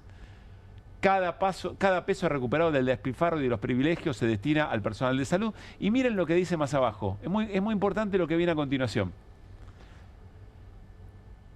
Dice, los hospitales nacionales no son campos de batalla, son lugares de atención y no vamos a permitir que unos pocos sigan perjudicando el funcionamiento de todo el sistema para defender intereses propios. Bueno, está en línea Alejandro Lipkovich, es secretario general de la Junta Interna de ATE dentro del Hospital Garrahan. Alejandro, soy Pablo Caruso en QR con todo el equipo, te saludamos. ¿Cómo estás? Gracias, Alejandro. Me parece que tenemos algún problema de audio. ¿Vos nos escuchás bien, Alejandro? Yo los escucho perfecto. Bueno, no lo escuchamos bien. Ahí volvemos a tratar de recuperar. Sepan disculpar lo técnico. Pero a la salida de esa negociación, Alejandro, representante de los trabajadores del Garrahan, decía esto y lo ponía con mucha claridad. Al presidente Milei y al ministro de Salud Lugones están yendo demasiado lejos. Esto no es broma, esto no es un juego, es el principal hospital pediátrico del país y hay una rebelión interna en el hospital. Porque hemos llegado a una situación límite y como si esto fuera poco, nos han traído a una audiencia a tomarnos el pelo. Como dijo Norma, hay una rebelión porque los trabajadores no aguantan más. Porque están viendo que el hospital se va a pique, que la gente renuncia, que se están cerrando sectores, que no alcanza el presupuesto. Lo que puede pasar es que si no ponemos un freno a este vaciamiento, el Hospital Garrahan, que es donde se atienden los niños y niñas de todo el país, no vuelva a ser el mismo. Alejandro, a ver si ahora te podemos... no podemos escucharlo con claridad. Alejandro, vamos a tratar de recuperar un poco la comunicación, pero nos parece muy importante el testimonio, porque lo que pasa dentro de esas audiencias se conoce poco y en general lo que trasciende es ese comunicado del gobierno, palabra del gobierno que dice, son ellos los que están tomando de rehenes a los pibes y a las pibas y a las familias porque les niegan la atención. Ahora, ese comunicado que mostrabas antes es parte de la trampa del gobierno. Digo, si vamos a hablar de trampas, eso también es la trampa permanente de lo que comunican, ¿no? Porque esto es una mentira de punta a punta. A mí podemos hablar de qué es relevante, de la psicopateada de Lilia Lemoine, pero eso también es parte de la trampa. Porque eso es lo que se intenta que conozca la ciudadanía, ¿no? Que sea ese el mensaje que llega. Obviamente me preguntás a mí, yo pienso que el mensaje de la calle es 10 millones de veces más fuerte. Sí. Y lo que se ve de la protesta de los trabajadores del Garrahan, muchísimo más. Y además de la gente que se atiende, ¿no? De las familias. Pero ese comunicado que nosotros estábamos mostrando recién es un engaño absoluto.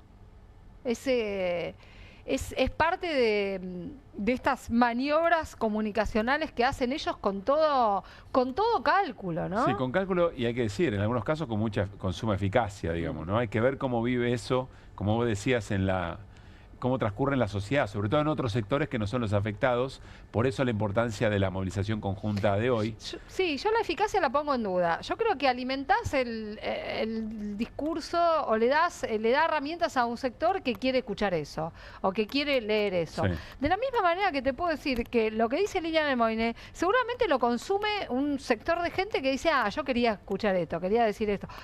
No sé. Bueno, hay una pregunta, ¿cuán mayoritario o cuán voluminoso es ese sector de la sociedad? Bueno, digamos, no lo sabemos. Yo creo que hoy la foto de la calle y de todos estos días de protestas es muchísimo más, tiene mucho más peso específico. Decíamos, ¿quién está leyendo esta movilización? ¿Quién está leyendo que la movilización acompaña lo que se aprueba en el Congreso? Y decíamos, bueno, el Fondo Monetario Internacional, y creo que lo charlamos con Hernán también el otro día, también la AmCham, ¿no? La Cámara de Empresas estadounidenses en la Argentina, que hace muy poco hizo un evento y en ese evento desfilaron funcionarios del gobierno casi rindiendo examen. Uno de ellos, y miren lo que rescata la producción, muy perspicaz, Uno de ellos fue el propio ministro de Salud, Mario Lugones. Y presten atención a lo que le decía Mario Lugones a las empresas estadounidenses, a la Cámara Representante de Empresas en la Argentina de los Estados Unidos. Presten atención. ¿Es sustentable provincializar el sistema de salud para las provincias? Porque acá han pasado recién algunos gobernadores importantes. Es sustentable en la medida en que uno deje de ser hipócrita y diga la verdad. Hay cosas que se pueden hacer y cosas que no se pueden hacer. No se puede generar, si la gente paga impuestos, no se puede inventar a gente que, por mejor que una... A ver, el populismo tiene que desaparecer y no se puede decir que todo el mundo tiene derecho a todo. Esto es una mentira. Esa mentira hay que dejarla de lado, hay que tener el coraje de decir que nos estamos mintiendo y que eso no es así. Cuando empecemos a depurar el sistema, las cosas van a ir cambiando y va a ser mejor. A ver si tomamos magnitud de lo que está diciendo el ministro de Salud de la República Argentina. Muy preocupado por la salud privada, por el sistema privado de salud, ¿no? Pues es el dueño del sanatorio Güemes, digamos. Lo que está diciendo el ministro no está hablando de celulares, ¿no? De que no todos pueden eventualmente tener el celular de último modelo, viajar a Europa. No está hablando de eso. El ministro de Salud habla de salud. Y está diciendo, che, no todo se puede... No todos los derechos se pueden satisfacer, ¿eh? No todo se puede satisfacer. Empieza hablando, porque le pregunta el colega, le dice, ¿está bien repartirle a cada provincia la salud? ¿Se puede sostener eso? Empieza a hablar de eso, después empieza a hablar dispuesto, balbucea y al final dice lo que quiere decir, confiesa. Y igual, para todo no hay salud en el país que nosotros estamos pensando. Pero esa es la lógica, la misma lógica de negar que no existe, que detrás de cada necesidad hay nace un derecho. Es exactamente lo mismo, es eso. Ahora, el tema acá es que hay gobiernos que le dan cabida a AmCham como escenario de un debate público o de ir a exponer estas posiciones y lugar donde se hacen gestos en te voy a bancar tal cosa, te voy a bancar tal cosa así, tal otra cosa no. Ahora, es evidente que para este gobierno la AmCham es una especie de, hasta de guía espiritual, si querés, ¿no? Y de negocios y de curros y de todo lo que haya por ese lado. AmCham opina de lo que se le canta históricamente, del Poder Judicial. Queremos seguridad jurídica. Revisar los archivos. Siempre, siempre. El tema es qué cabida le da cada gobierno. Y acá se convirtió en el escenario donde van a decir estas cosas, porque además quieren que los escuche Estados Unidos, ¿no? Pero insistimos con lo que, el planteo que hace Irina. Va el ministro de Salud a estos sectores del poder económico, a los que se arrodilla eventualmente este gobierno, y les dice, en materia de salud no hay para todo, no se pueden todos, no se puede satisfacer todos los derechos. Insisto, no está hablando de comprarse una Ferrari, es el ministro de Salud de la Nación. Dueño de un sanatorio privado que eventualmente hace grandes negocios con el deterioro de la salud pública. No unir los hilos a esta altura del partido ya es complicidad. Ya es o negligencia en la lectura de la realidad o complicidad, lisa y llana.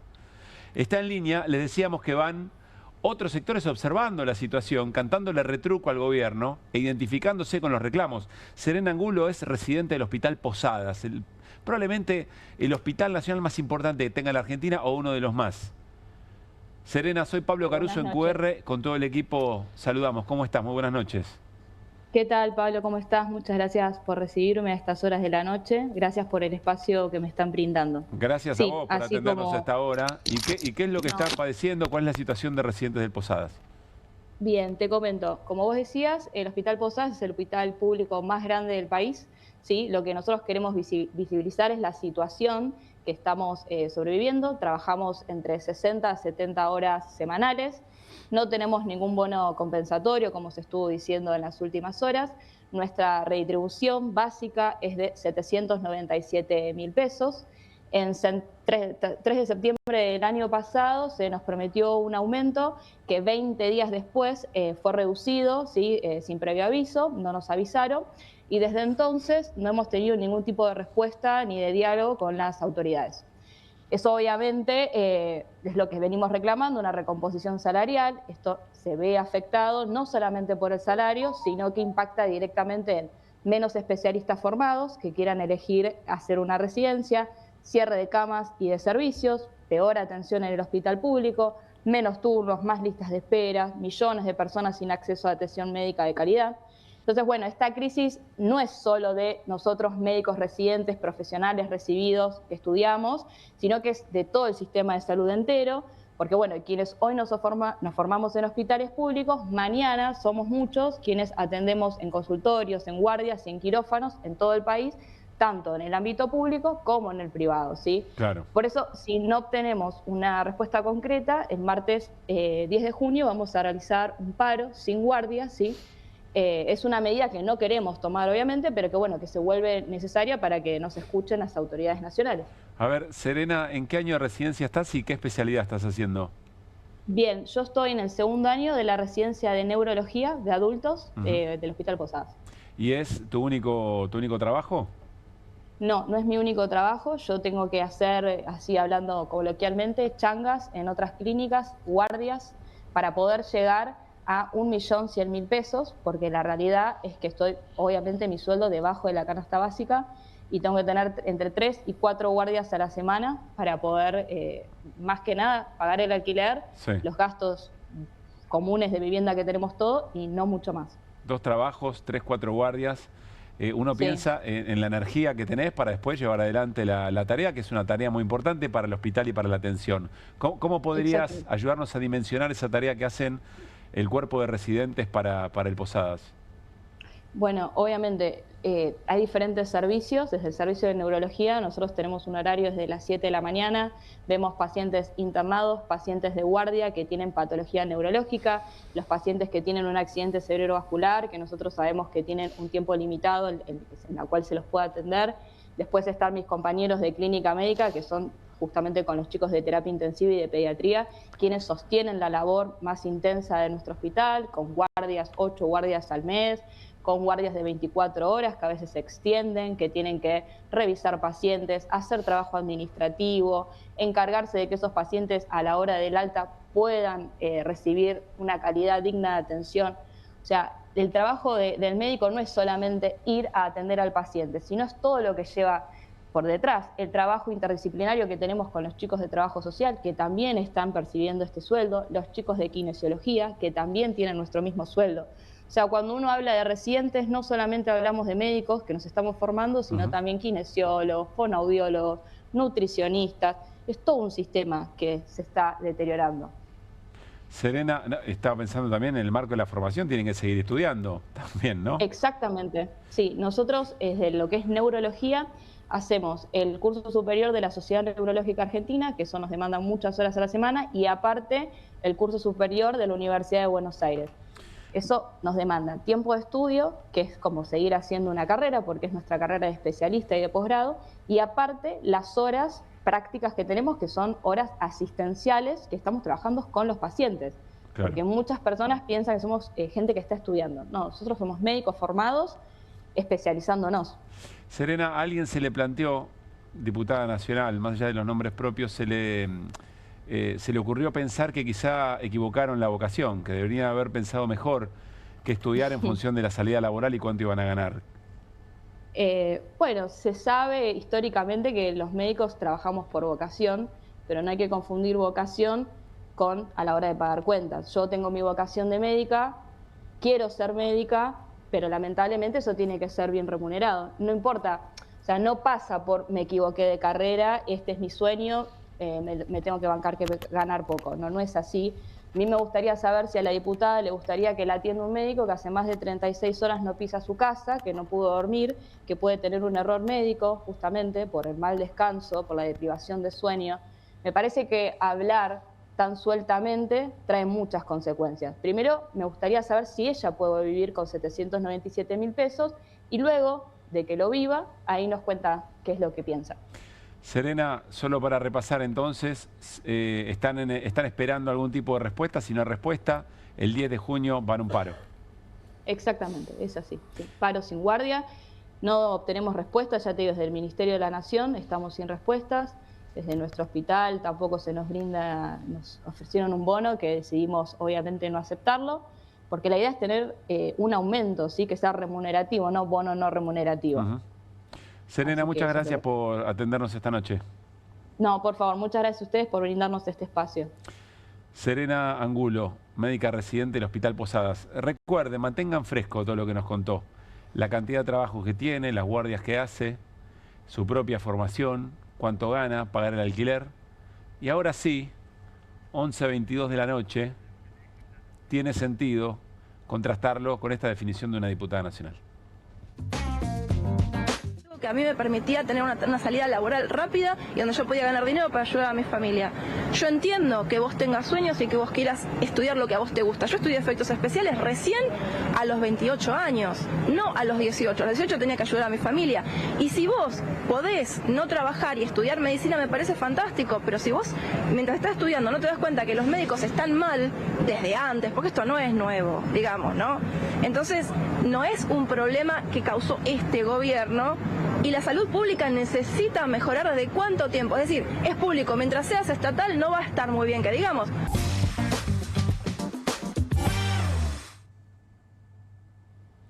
Cuando volvamos de la tanda nos vamos a ocupar de la Corte Suprema porque volvió a mover respecto de la situación judicial de Cristina Fernández de Kirchner y estamos muy atentos y atentas a lo que pase en la Cámara de Diputados porque se sigue tratando ahora en este caso la emergencia en discapacidad. Ya venimos. Adrián Mercado te invita a Expo Industrias y Servicios 2025, el evento industrial del año, 19, 20 y 21 de agosto en La Rural, el punto de encuentro más destacado para la industria nacional e internacional. Invita a Adrián Mercado.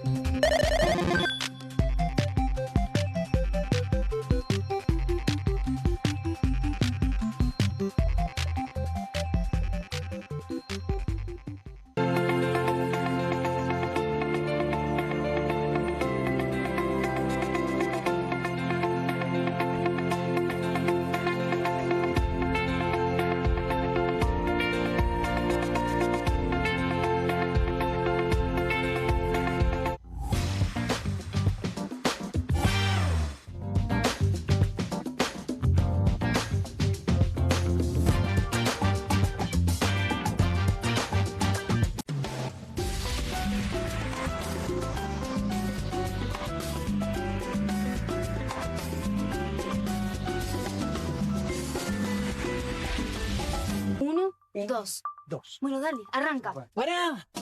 ¡Mike! ¿Van a hacer el video con el inodoro con manchas de sarro? Pero si siempre uso lavandina. Eso no lo remueve. ¿Por qué no probás limpiando con Harpic? Que llega a los rincones más difíciles, eliminando por completo el sarro y desinfectando. ¡Vamos! Para cualquier desafío que te dé el inodoro... Nada mejor que Harpic. Polenta. ¿Pobre? Pobre el que no la probó nunca. Martes con queso, viernes con estofado. Pobre la ollita de la abuela que tira y tira y tira. Presto pronta. Pobre quien se la pierda. Salimos a la calle a probar la nueva fórmula de Vanish. ¿Quién me ayuda a manchar esta remera con algo que no salga con nada? El detergente solo no va a ser suficiente. Vamos a agregar Vanish, incluso sin refregar. Este es el poder de la fórmula mejorada del nuevo Vanish. Elimina manchas casi imposibles, hasta la grasa. Animate al desafío y confía en Vanish. Que alguien traiga el postre, ¿no? Que alguien saque la Kofler de la alacena, que me muero de ganas.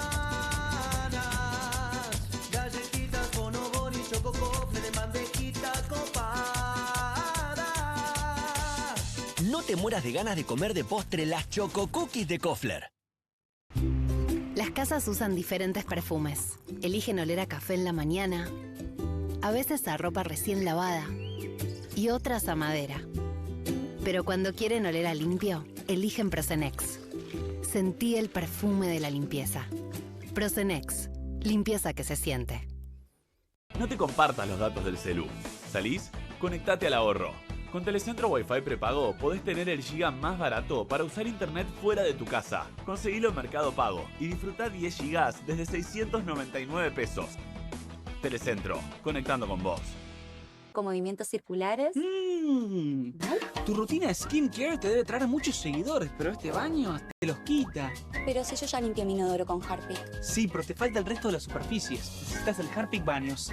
El rojo, que saca manchas difíciles, desinfecta y deja impecable tu baño. Para cualquier desafío que te dé el baño, nada mejor que Harpic. En casa lo cuido yo. Y afuera lo protege Spadol. Porque la mayor cantidad de infecciones ocurren a través de las manos.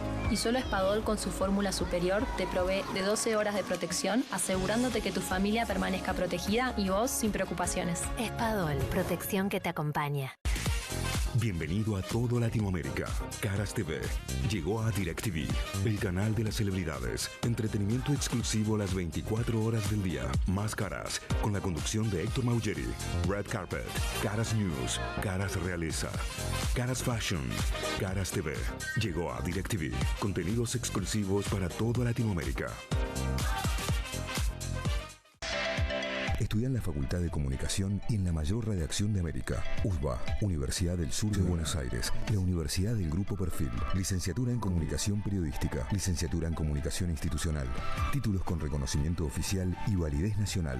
Inscribite a las reuniones informativas en universidad@perfil.com. Aprende comunicación dentro de un medio de comunicación. USBA, Universidad del Sur de Buenos Aires.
No nos cansamos de elogiar el trabajo de Indisciplinados por la factura cinematográfica, por la factura audiovisual, pero la sensibilidad en la búsqueda de imágenes. Piense que este es un material producido en estas horas. Hace muy poquito terminó la movilización y conceptualmente muy certero. Gran trabajo, felicitaciones y además gracias por permitirnos compartir este material con nuestra audiencia. Vamos a cambiar de tema, les decíamos, movió la Corte otra vez y desde ya estamos en la secuencia Cristina Fernández de Kirchner definiendo su candidatura en la tercera sección electoral en la provincia de Buenos Aires y a continuación todo un conjunto de presiones hacia la Corte para que acelere su definición sobre la causa vialidad. Básicamente, Irina, tiene que decir la Corte si acepta revisar si se hizo todo bien, si se respetaron las garantías constitucionales de Cristina Fernández de Kirchner o si rechaza ese planteo y eventualmente queda confirmada la sentencia. De esto estamos hablando. De esto estamos hablando, pero vamos por partes. Las operaciones alrededor de este tema empezaron antes de que Cristina anuncie su candidatura, pero lo que hay que leer hoy probablemente es que el anuncio de Cristina también reparó en esas operaciones. Bueno, exactamente, pero además, evidentemente hoy la Corte está dando una respuesta a Cristina, ¿no? O una primera respuesta. ¿Qué pasó? ¿Por qué? ¿Qué pasó hoy? Está el caso vialidad en la Corte Suprema, como vos decís, tiene que decidir si acepta o no acepta los recursos para revisar la condena contra Cristina Fernández de Kirchner.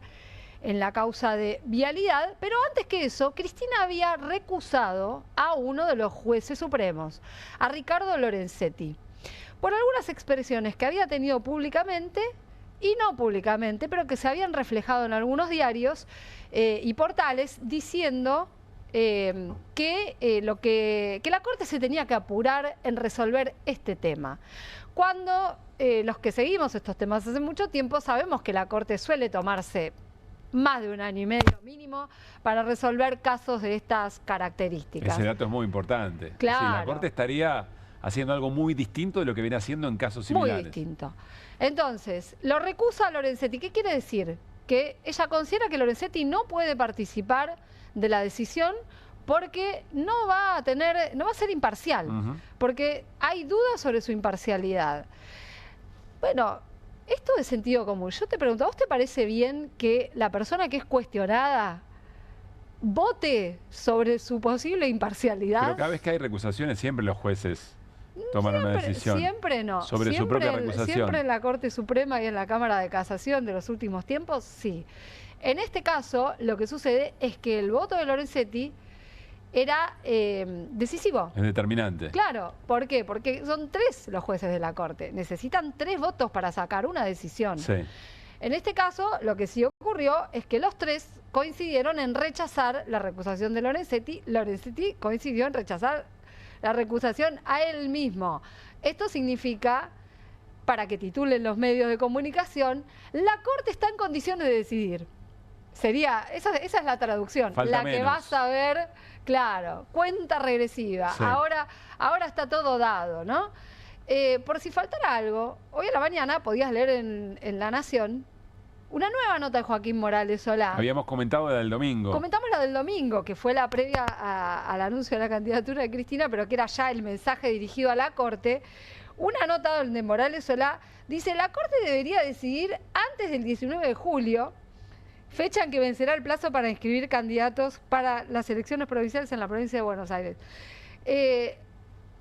¿Por qué, Joaquín? Lo que sigue a continuación, porque en todo caso puede ser informativo, decir, bueno, eventualmente para condicionar la candidatura de Cristina tendría que hacerlo antes del 19 de julio. Deberá decidir. Yo te pregunto, ¿tiene una obligación la Corte? No, no tiene una obligación la Corte. La obligación que sigue dice, lo hará mucho antes. Quizá tiene alguna información. Dato, dice Joaquín, ¿no? Claro, dato, no opinión, diría Joaquín Morales Solá.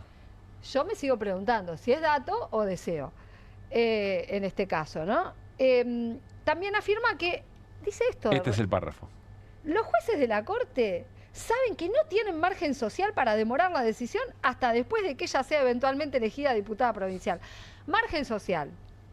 Y que si lo hacen, la crítica que van a recibir será muy severa.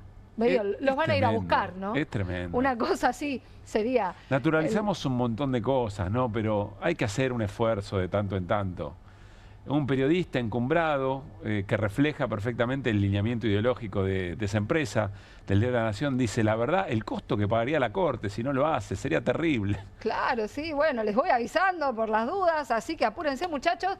¿Y la Corte qué hace? Saca hoy el rechazo a la recusación de Lorenzetti y después sale la nota diciendo falta menos, ¿no? Falta poco. Bueno, ¿qué es lo que puede pasar qué opciones tiene la Corte frente a esta situación?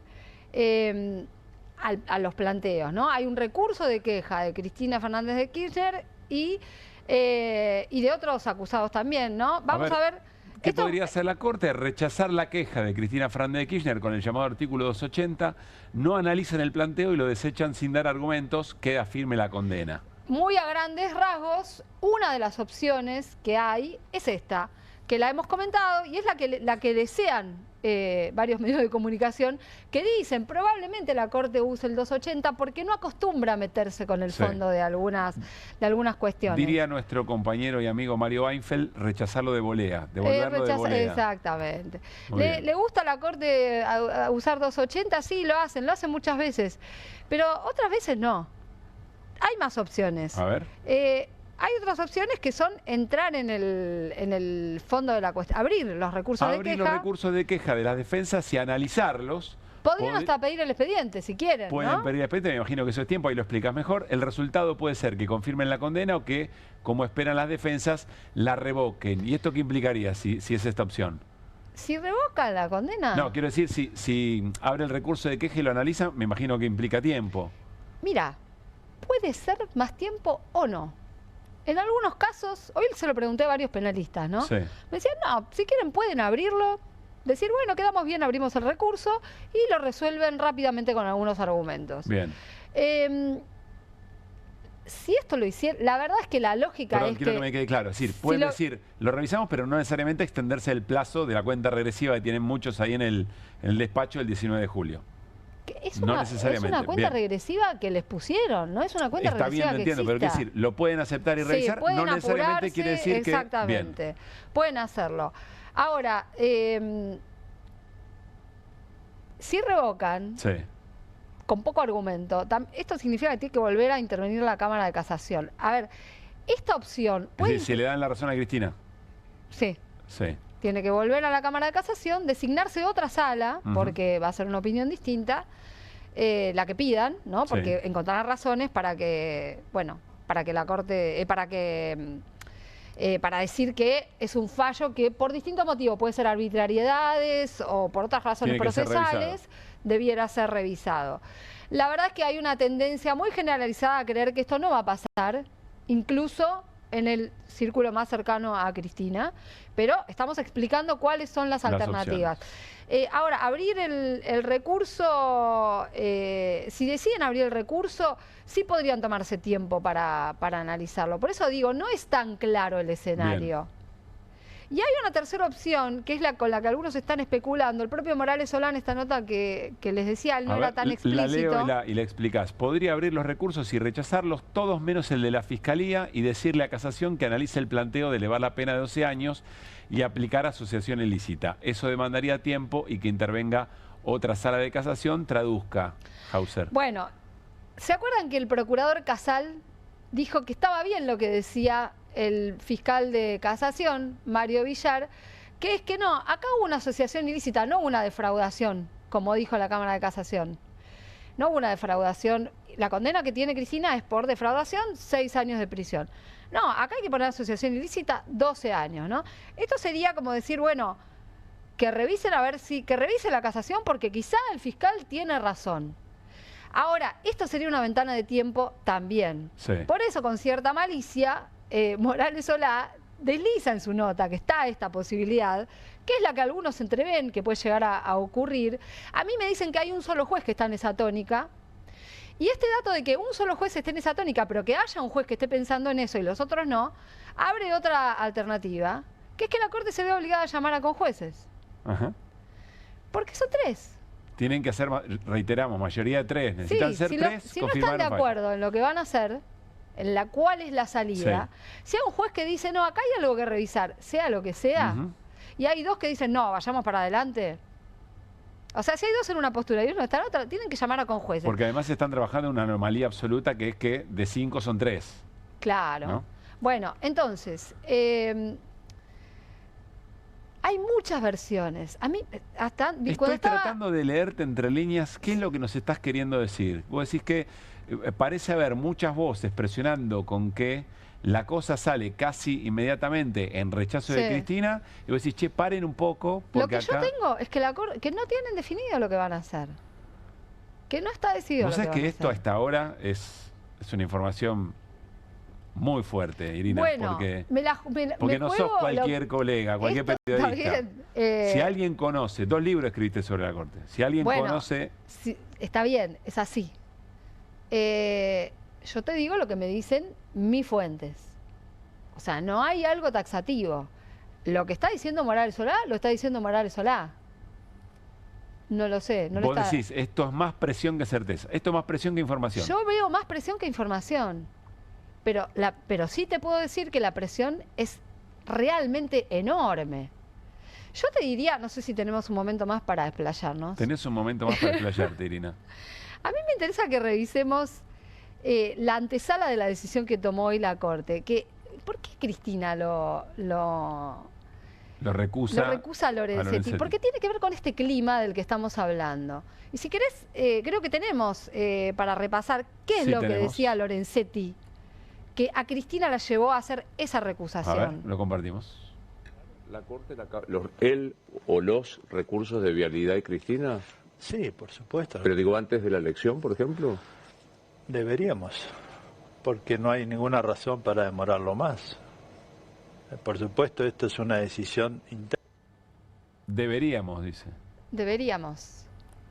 No hay razón para demorarlo más. Bueno, estaría bueno que explique por qué en todas las millones de causas que resolvieron con anterioridad, el deberíamos no existía. La de Lázaro Báez, que salió esta semana, la confirmación de la condena a Lázaro Báez a 10 años de prisión por lavado de dinero, estuvo casi 2 años en la Corte. No estoy subestimando el derecho que tiene Lázaro Báez a saber qué va a ser de su vida, pero estamos hablando de Cristina Fernández de Kirchner y estamos hablando de alguien que puede ser, que se ha lanzado como candidata a diputada, quiero decir. No amerita, no hay otro ejemplo de una... Las causas contra la del memorándum, pero que no, lo que sucede es que no era una condena, pero también estuvo cerca de 2 años. 2 años. Dólar futuro. También Cristina protagonista. Sí. 2 años. Sí. ¿Y acá cuánto va que tiene el expediente de la Corte? Entró los últimos días de marzo. Abril, mayo, 3 meses, menos de 3 meses. Mamita. Le estaban pegando una acelerada fuerte. Están pegando una acelerada fuerte. ¿Puede ocurrir? Sí, puede ocurrir. A ver, la Corte está jugando un partido político. Esto ya lo explicamos siempre. Siempre ocurre, siempre se ha hecho. Bueno, eso que veíamos recién de Lorenzetti ocurrió en un contexto particular, que fue cuando rechazan el pliego de Ariel Lijo en el Senado. Que además en el Senado estaba...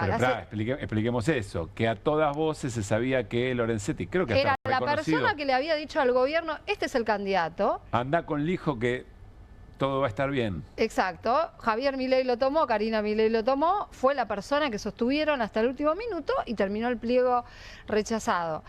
Antes de la sesión... Con gran participación del peronismo en el Senado, por eso se lo atribuye evidentemente a Cristina. Exactamente. Antes de la sesión en el Senado... sale una nota en Clarín diciendo que Lorenzetti va a pedir en el acuerdo, que era un jueves, que era el mismo día que se votaba en el Senado, que iba a pedir que se tratara con celeridad el caso Vialidad. Uno podría interpretar para presionar. Claro, bueno, ese era un off the record. Bloque peronista. Después lo dice públicamente. ¿Sabes lo que le contestó la Corte a Cristina en este rechazo de la recusación? Está presentada fuera de término. Más cinismo no se consigue. Pero, no sé, explícame porque yo no conozco. ¿La presentaron en término o no? El texto es este. Sí. Una recusación se presenta cuando presentás el recurso. Si hay cosas que suceden después, tenés 48 horas. ¿No? Sí. Pero acá se tomaron más días. La recusación de Cristina tiene 5 hechos descriptos, no tiene uno solo. Es un conjunto de hechos que te demuestran por qué puede estar en duda la imparcialidad de un juez.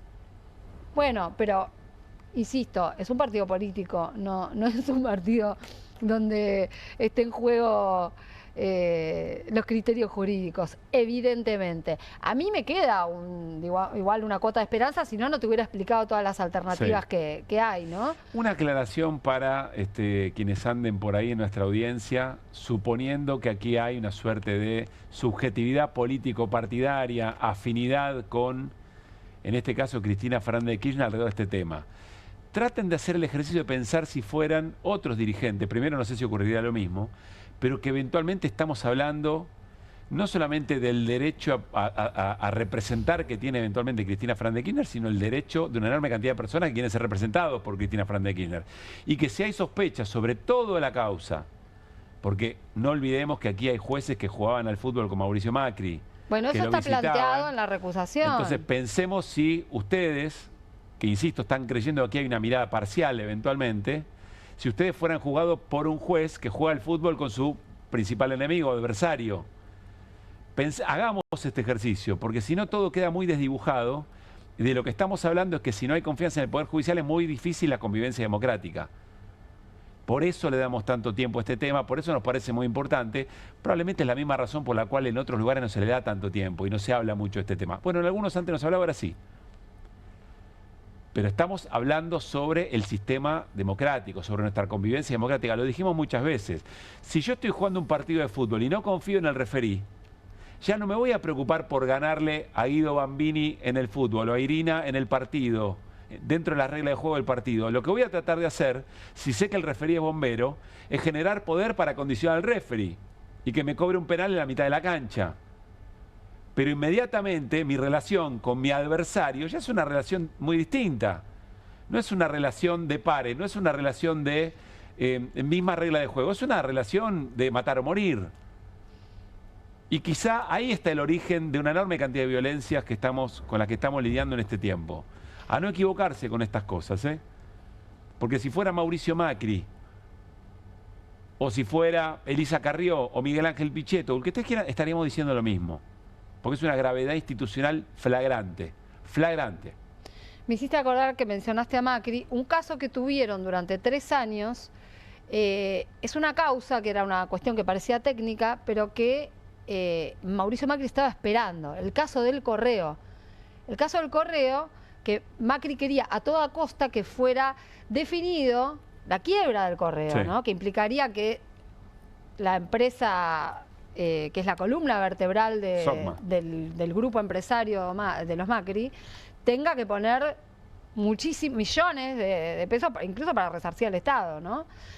Bueno, estaba interesadísimo en que la Corte diga que esto lo tenía que definir el Superior Tribunal de la Ciudad de Buenos Aires, que no tiene nada que ver con los tribunales comerciales de la Justicia Nacional. Sigamos con la jerga futbolera. Que sea otro referido aunque no le corresponda. Bueno. Uno de primera B, no de primera división. Yo mencioné este tema el otro día porque ahí me sorprendió el voto de Rosenkrantz. Perdón, no quiero decirlo en términos de... No de la Liga Argentina, de la Liga Uruguaya. Claro. Sí, lejos. Bien. No tiene nada que ver. Nada que ver. Nada que ver. Bueno, 3 años se tomó la Corte para decidir. En el mientras tanto, la quiebra quedó en suspenso. Sigue en suspenso, ¿eh? Porque la quiebra fue declarada. Esos años de oxígeno, que fueron felicidad para la familia Macri, bueno, terminaron en un fallo que terminó dándole al Superior Tribunal de la Ciudad la competencia para resolver en este tema. 3 años de oxígeno, como te estoy diciendo. Una última cosita. Cerramos, sí. ¿Puede ser que mañana se reúna la Corte? Puede ser. Yo lo que te quiero decir es que no descarto nada. El nivel de presión es enorme, enorme. Vos decís, no confundir presión con certeza o información. Claro, ahora, seguramente que en otros medios que estén hablando de esto, algunos estén pensando igual que nosotros, pero seguramente muchos están pidiéndole por favor a la Corte que meta presa a Cristina ya. Nos vamos a ir a una tanda, gracias Siri. De nada. Nos vamos a ir a una tanda breve, mientras les mostramos lo que está pasando en el Congreso Nacional. Hasta las 4 o 5 de la mañana van a estar debatiendo en este momento Nicolás del Caño. Estamos hablando de la declaración de emergencia en discapacidad en todo el territorio nacional. Breve tanda y volvemos con más QR aquí en Bravo TV. Contamos con Mimuni, nuestra herramienta digital de atención ciudadana para solicitar turnos, realizar trámites y gestionar reclamos de manera ágil y cercana. Descárgate la app o chatea con nosotros por WhatsApp a través de 11 52 38 68 64, las 24 horas del día. También podés acercarte a cualquiera de nuestros puntos Muni de lunes a viernes de 8 a 18 horas y los sábados de 9 a 15 horas. En Pilar seguimos acercando el Estado a todos y todas las pilarenses. Pilar presente con futuro.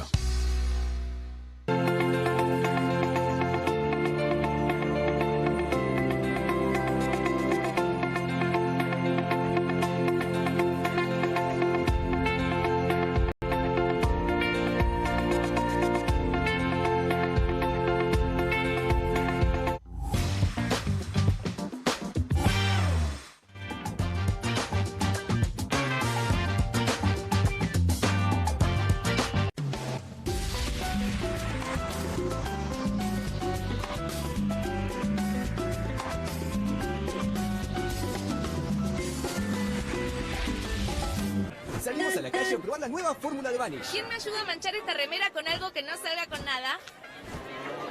El detergente solo no va a ser suficiente. Vamos a agregar Vanish, incluso sin refregar. Este es el poder de la fórmula mejorada del nuevo Vanish. Elimina manchas casi imposibles, hasta la grasa. Animate al desafío y confía en Vanish. 1, 2. Bueno, dale, arranca. ¡Pará! ¡Mike! ¿Van a hacer el video con el inodoro con manchas de sarro? Pero si siempre uso lavandina. Eso no lo remueve. ¿Por qué no probás limpiando con Harpic? Que llega a los rincones más difíciles, eliminando por completo el sarro y desinfectando. ¡Vamos!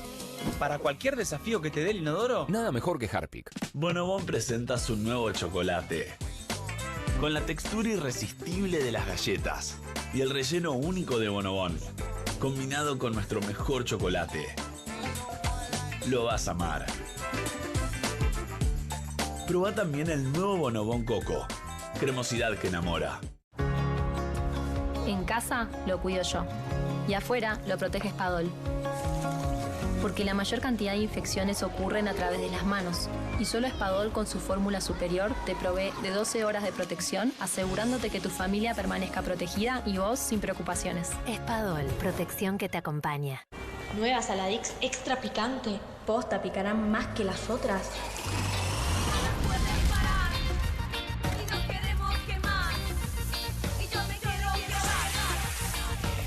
Porque tus ganas de picante son imposibles de apagar. Nueva Saladix extra picante. ¿El dolor de garganta arruinó tu día? Confía en Strepsils para darlo vuelta. Su doble efecto actúa de manera local, aliviando el dolor y la inflamación en tan solo 2 minutos. Y con un efecto duradero de hasta por 4 horas. Decile chau al dolor de garganta con Strepsils. Las casas usan diferentes perfumes. Eligen oler a café en la mañana, a veces a ropa recién lavada y otras a madera. Pero cuando quieren oler a limpio, eligen Prosenex. Sentí el perfume de la limpieza. Prosenex, limpieza que se siente. No te compartas los datos del celu. ¿Salís? Conectate al ahorro. Con Telecentro Wi-Fi prepago podés tener el giga más barato para usar internet fuera de tu casa. Conseguilo en Mercado Pago y disfrutá 10 gigas desde 699 pesos. Telecentro, conectando con vos. Con movimientos circulares. Tu rutina de skincare te debe traer muchos seguidores, pero este baño te los quita. Pero si yo ya limpié mi inodoro con Harpic. Sí, pero te falta el resto de las superficies. Necesitas el Harpic Baños. El rojo, que saca manchas difíciles, desinfecta y deja impecable tu baño. Para cualquier desafío que te dé el baño, Nada mejor que Harpic. Hay una casta superior que es los periodistas que si mienten, calumnian, injurian y dicen cualquier cosa. ¿Tenés ahí los nombres de los periodistas que tengo que meter en cana? No nos tomamos esto a la joda, como esos periodistas mentirosos. Y dentro de la cancha vale todo, que la vayan a buscar, la tienen adentro. Soy un abanderado de la batalla cultural, pero los imbéciles con déficit de IQ doméstico, ¡ay, no, miedo! Mientras que las imbéciles de los periodistas... ¿Sabés la cantidad de periodistas que tengo para mandar a la hoguera? Las mentiras de los medios. Y periodistas ensobrados, operadores, basuras. No me venga con que son inocentes. No digo que sean tan malos como los periodistas. Digamos, raya el mal gusto propio de cerdos. Creo que es una ofensa decirle periodista. Sí. Milei odia al periodismo. Nosotros amamos al periodismo. Suscríbete a perfil.com.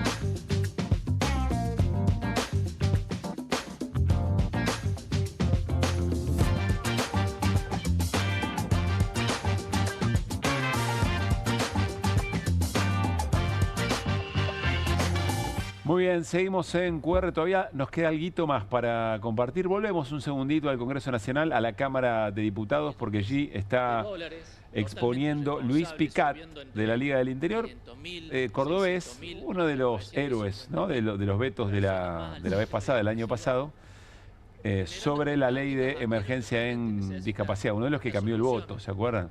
Habían votado a favor y que después votaron efectivamente en contra.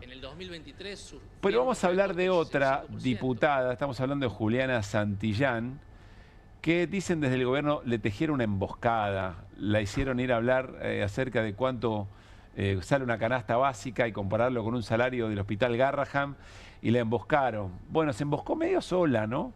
Repesemos el caso, casi un escroleo en realidad, sobre el final del programa. Dale. De una familia de 4 miembros, en el mes de mayo fue de 360.000 pesos. Datos del INDEC, lo tengo acá, se lo pasé a los chicos. Nadie te hizo una emboscada, 360.000 pesos, diputada. la igual, canasta básica total, lo estoy diciendo acá en TN para que no digan operaciones. Canasta básica total de una familia de 4 miembros en el mes de mayo por el INDEC, 360.000 pesos. Creo que la doctora había dicho 800.000 o una cuestión así. Claro, le faltó scrollear un poquito, ¿no? Estaba un poquito más abajo del dedo. Para mí no es que mintió, para mí pifió. Le pifió, pero hay que razonar un poquito, digamos, ¿no? Totalmente y el tema es, ¿vas a hacer las compras o no? Claro, ¿Tenés claro. alguna noción de realidad? Ahí Redrado le dice, a ver. Para 3 personas, 883.740. Ahí la corrigen, ¿no? Está pasando para una esa. Ah, bueno, el dato que dijo la chica de que ella no podía sobrevivir. por 4, 12, igual no contempla alquiler tampoco. Es importante. Bueno, pero ella dijo que ella no podía pagar un alquiler porque no llegaba a la canasta básica. Bueno, 360.000 pesos es lo que se necesitó, de acuerdo al INDEC. No contempla el alquiler. Como decía, vive sola, ¿Cómo no ido? podía mantenerse. Bueno, No contempla el alquiler. No contempla el alquiler. No, además no contempla el alquiler. Se equivoca en el mes, dice que era el dato de mayo y era el dato de abril. Se equivoca en la canasta, tenía que scrollear un poquito más y tenías, hasta te pone la imagen, INDEC, de la familia con las 4 personitas y el dato de 1.100.000 pesos. Casi que eso te haga un dibujito, ¿no? Es un dibujito. Y además no contempla el alquiler, que dice, bueno, ahí podría pagar el alquiler. Bueno, no, Además, no contempla el alquiler. iba a decir algo que no corresponde. Estoy pensando en Woody González y me freno. No, pues no. Es un campo semántico que pertenece a otra cosa. Pero quiero decir, hay que tener algo adentro para a una médica, a una residente del Garrahan decirle, no, yo digo porque ella que dice que no puede sobrevivir. Porque no puede sobrevivir con 800... La discusión eventualmente es otra. No sé, no hay recursos, el de financiamiento, los ñoquis, si vos querés. Pero no le discuta que con 700 lucas se puede vivir, ¿no? Me parece, qué sé yo, son opiniones, no sé. Cada cual defiende lo que quiere. A eso me refería. No hay que estar dispuesto a defender estas cosas.